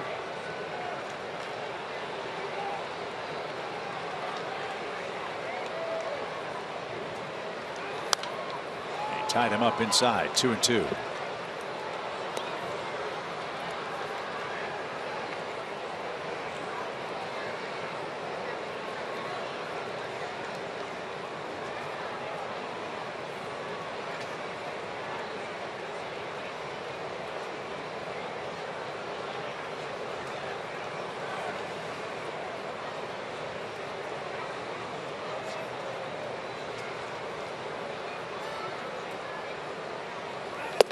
Swing and a miss. Walker's forced to walk the plank. There's out number 1. Follow Braves baseball live with the MLB.com at bat app. Stay up to the moment at any moment with Game Day, live game video highlights, StatCast, news, and more. Download MLB.com at bat, the number 1 app for live baseball on your phone and tablet. Good work by Hunter Cervenka. Struck out 2 of the 4 guys he faced.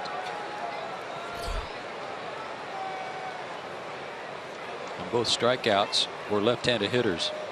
Tell you what, the Braves bullpen's done a nice job today. Throw Alexi Agondo in there as well. He pitched an inning and 1/3. He struck out 3 men. Cervenka struck out 2. Now Grilli with a strikeout to start the 9th.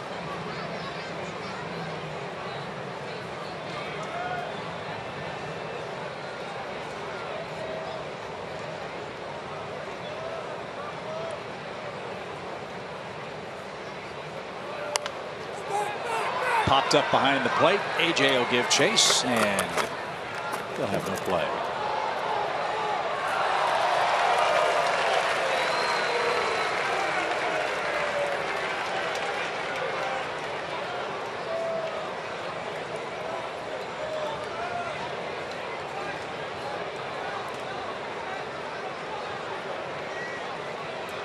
Wilmer Flores' offensive season hasn't started the way he would have liked. He's 1 for his first 20.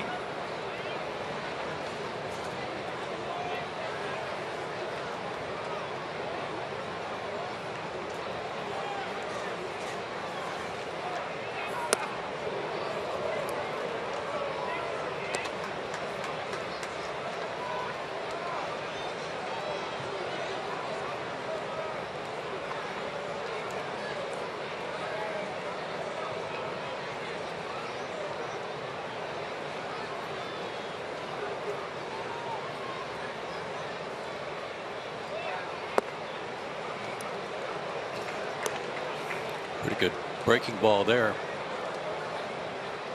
Flores able to lay off. Jason's done a good job of getting ahead of Flores. Try to dictate the at bat. Fell behind Walker but made a nice comeback.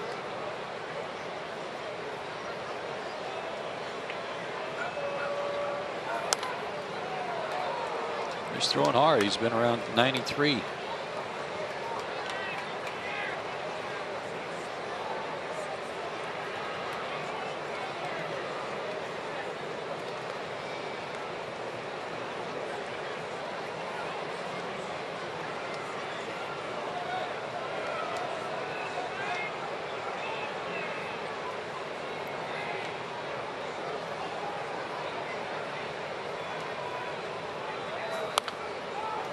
Foul back again. Good battle by Wilmer Flores. Yeah, that was a good pitch. He spoiled there.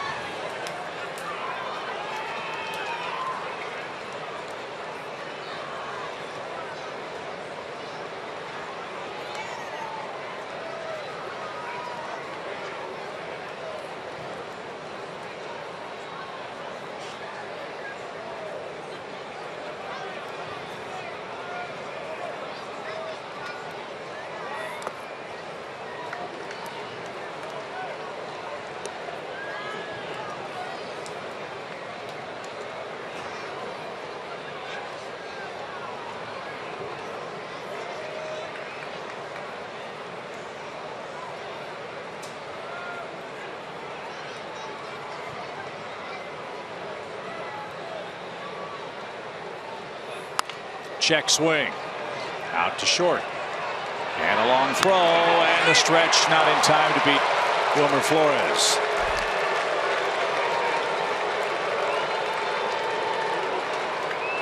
Infield hit. The Braves might challenge this. The only chance on a check swing like that is if the third baseman could cut that ball off and have a shorter throw on the run. Garcia not able to get to it. Flores obviously safe. And it took Castro an extra step to get the ball out of his glove too. So is this a Braves challenge or is this a umpire's challenge? Our replay showed definitively that he was safe. Yeah, he is safe.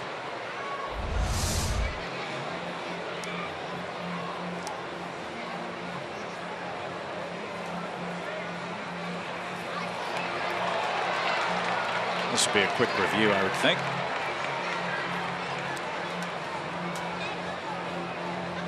And Wilmer Flores should be at first with one man out. So tomorrow night we got the Red Sox. Different looking Boston team, Joe, than one we've seen in years past. They have a lot of the same players, but a couple of them are playing different positions. Most notably Hanley Ramirez, who's now first baseman rather than a left fielder for the Red Sox. They've also got a new closer. Someone we've known to love here in Atlanta. Yeah, Craig Kimbrell now the closer for the Red Sox as well. David Ortiz in his last year of Major League Baseball doing his farewell tour as well.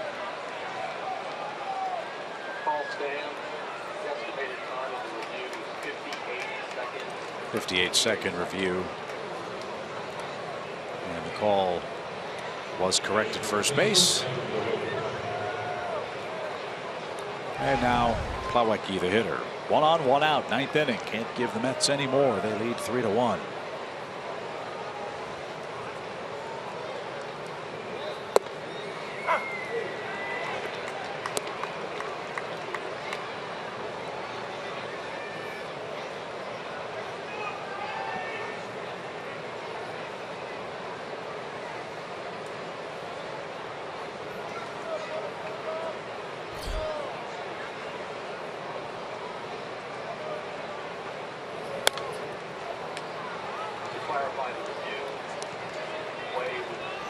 Oh, and 2.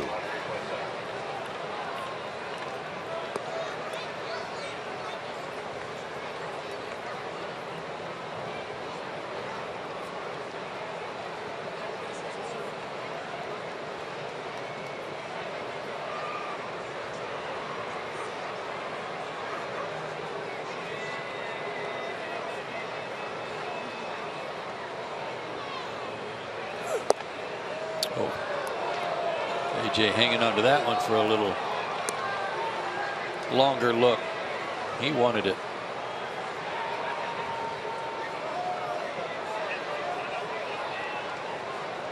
And he should have gotten it, it appears. Yeah.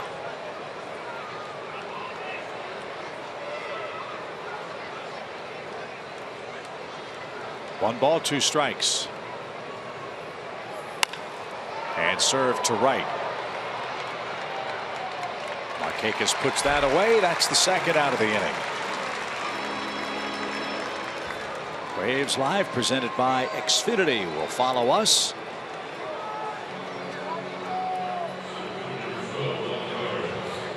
Good ball game today. An exciting day in Braves history. Aaron Blair with his first major league starting assignment. The youngster went 5 1/3 innings, 3 runs, 6 hits. But the Mets spoiled the party with an early run, 2 in the 6th inning as well. And they lead 3-1 here in the 9th, trying to sweep the Braves. Ball 1.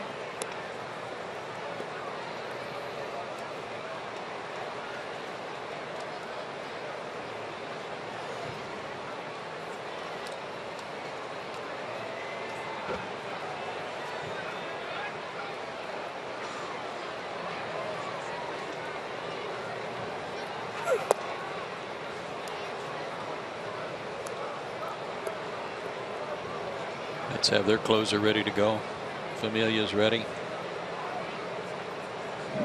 Picked up a save here Friday night.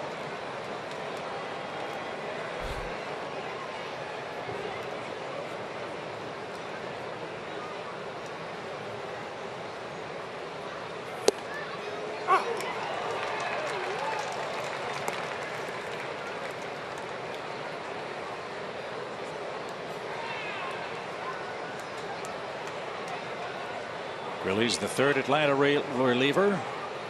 Familia will be the 4th for the Mets. 2 balls and a strike for Lagares as Wilmer Flores chased back at first.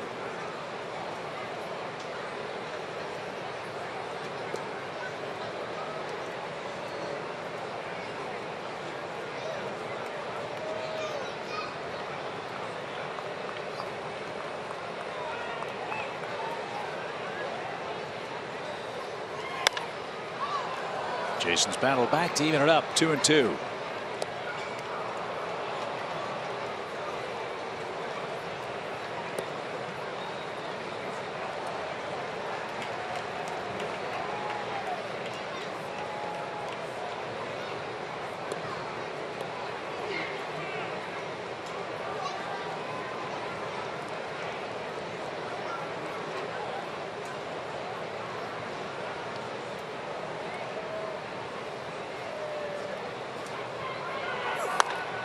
Bouncing ball right side. What a play, Freeman. Bad throw, but handled by Castro at second. A rocket from Freddie Freeman. And that ends the inning and sends us to the home 9th. Last call for the Braves, down 3-1. This copyrighted telecast is presented by authority of the Atlanta Braves and may not be reproduced or retransmitted in any form. And the accounts and descriptions of this game may not be disseminated without the express written consent of the Atlanta Braves.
Great way to see your Braves during this final season at Turner Field. Save off the regular game price and custom build your 4-game plan. Or pick a popular one like the bobblehead, Friday night fireworks, or Sunday Kids Day plans by visiting Braves.com. Jeurys Familia is the Mets closer, and he's going to come on with a 2-run lead in the Atlanta ninth. Hard thrower, 94-97 with a slider and a split finger pitch that he will employ on occasion. 4 for 4 in saves. He picked up his 4th save here Friday night against the Braves. Did walk a batter, also struck out one.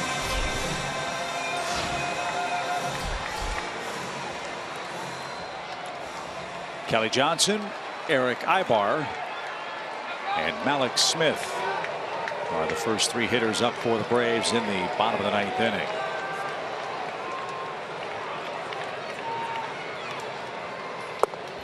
Ball 1.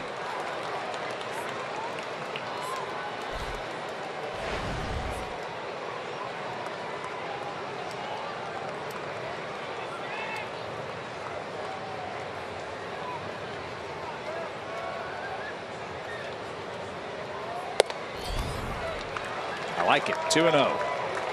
Braves need base runners.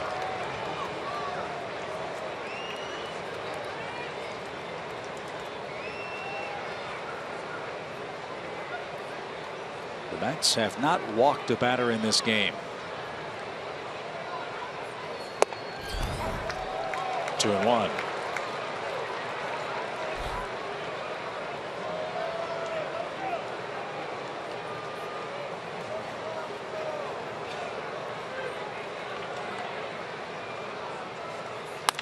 Line drive, a base hit by Kelly Johnson.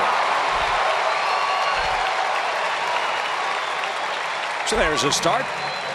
Familia greeted with a leadoff hit. Turned around some 96-mile-an-hour gas, running away from him and hit it that way. Good start to the inning. Tying run at the plate.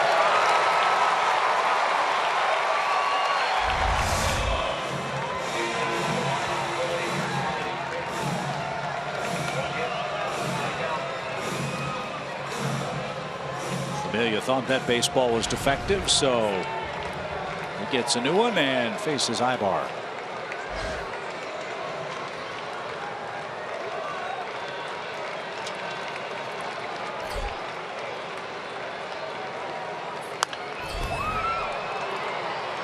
Eric needs a 4-leaf clover. He's 4 for his last 44 at the plate.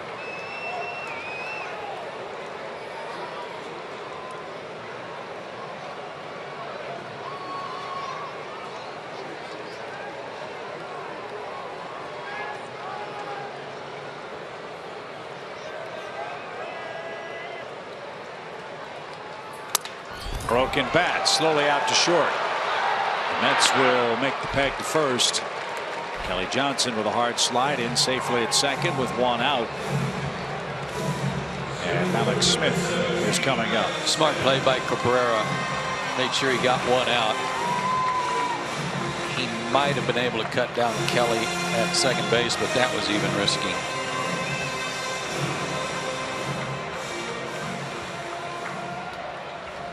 Jeff Francoeur is on deck. Mallex Smith is the batter. Runner at second, barring a base running mistake. No double play opportunity for the Mets. Another broken bat. Another chance at short. And a good throw gets Mallex Smith.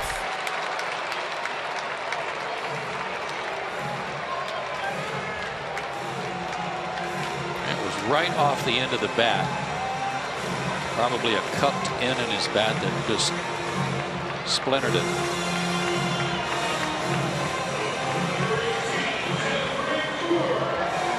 So Jeff is the final hope for the Braves. Runner at second, 2 outs in the 9th inning.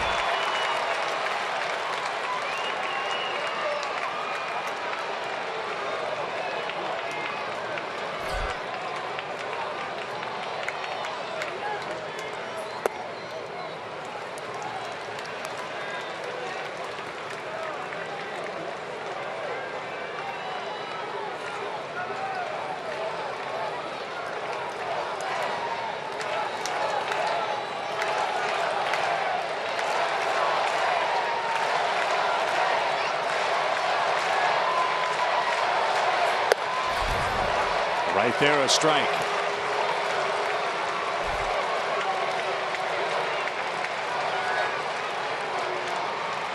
Got the benefit of the doubt on that call, too.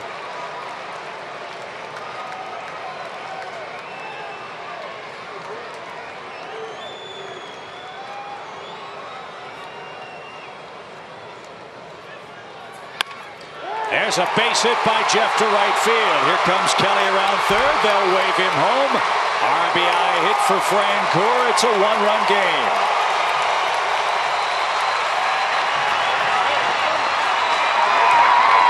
Jeff continues his good homestand, and this time against a hard-throwing right-hander. Looked like a breaking ball. Familia shook off a couple of signs, and then leaves one up and into Jeff, and he fights it off with a knock. Jeff swinging it really well.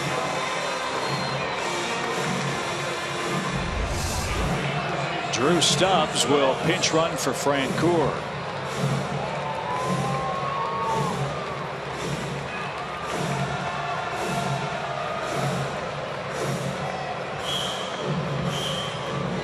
Drew's got good speed. Let's see if he can make his way into scoring position for Markakis.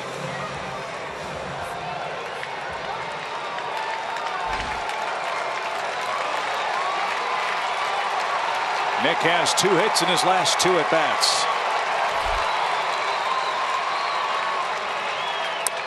And he hits one off the end of the bat. Roller toward short. Bare hand try. Ball dropped. Everybody's safe. And Stubbs is in scoring position. An infield hit from Markakis. And the Braves, down to their last out, are giving this big crowd a finish at home. That was right off the end of the bat. I think they're just wearing out Cabrera. They've hit 3 that way. And as far as he had to go for that one, there was no chance to get Markakis, even if he fields it cleanly. What do we say? Put it in play and something good can happen. And again, pressure on the defense, pressure on the pitcher to make a good pitch. Infield's got to figure out some way to knock the ball down to keep it from getting to the outfield, or the Braves tie it up.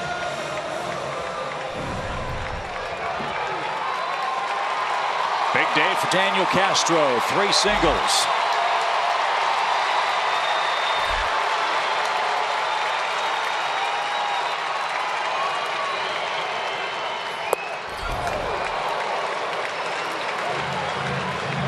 That pitch was thrown with some anger. 97 miles an hour.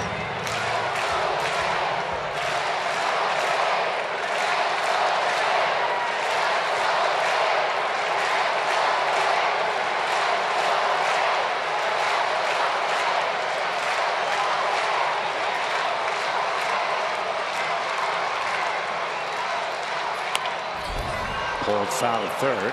Off his foot. They're not holding Stubbs close at second base. He's getting a real good sized lead.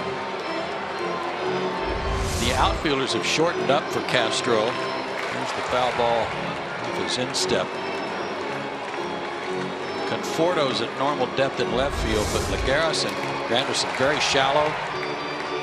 With Stubbs' lead and his speed, I don't think they could throw him out on a base hit. Granderson shortening up even more. Wow, an 0-2 count. Hit it over his head, Daniel. 0-2.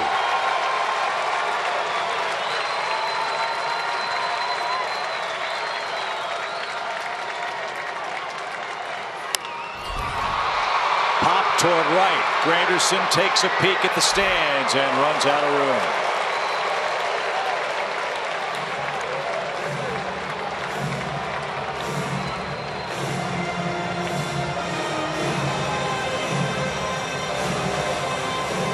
Another thing on the defense that on a base hit that you know is going to tie the game. Crack of the bat, Markakis will be running. You've got to be aware that he might try to go first to third or come around.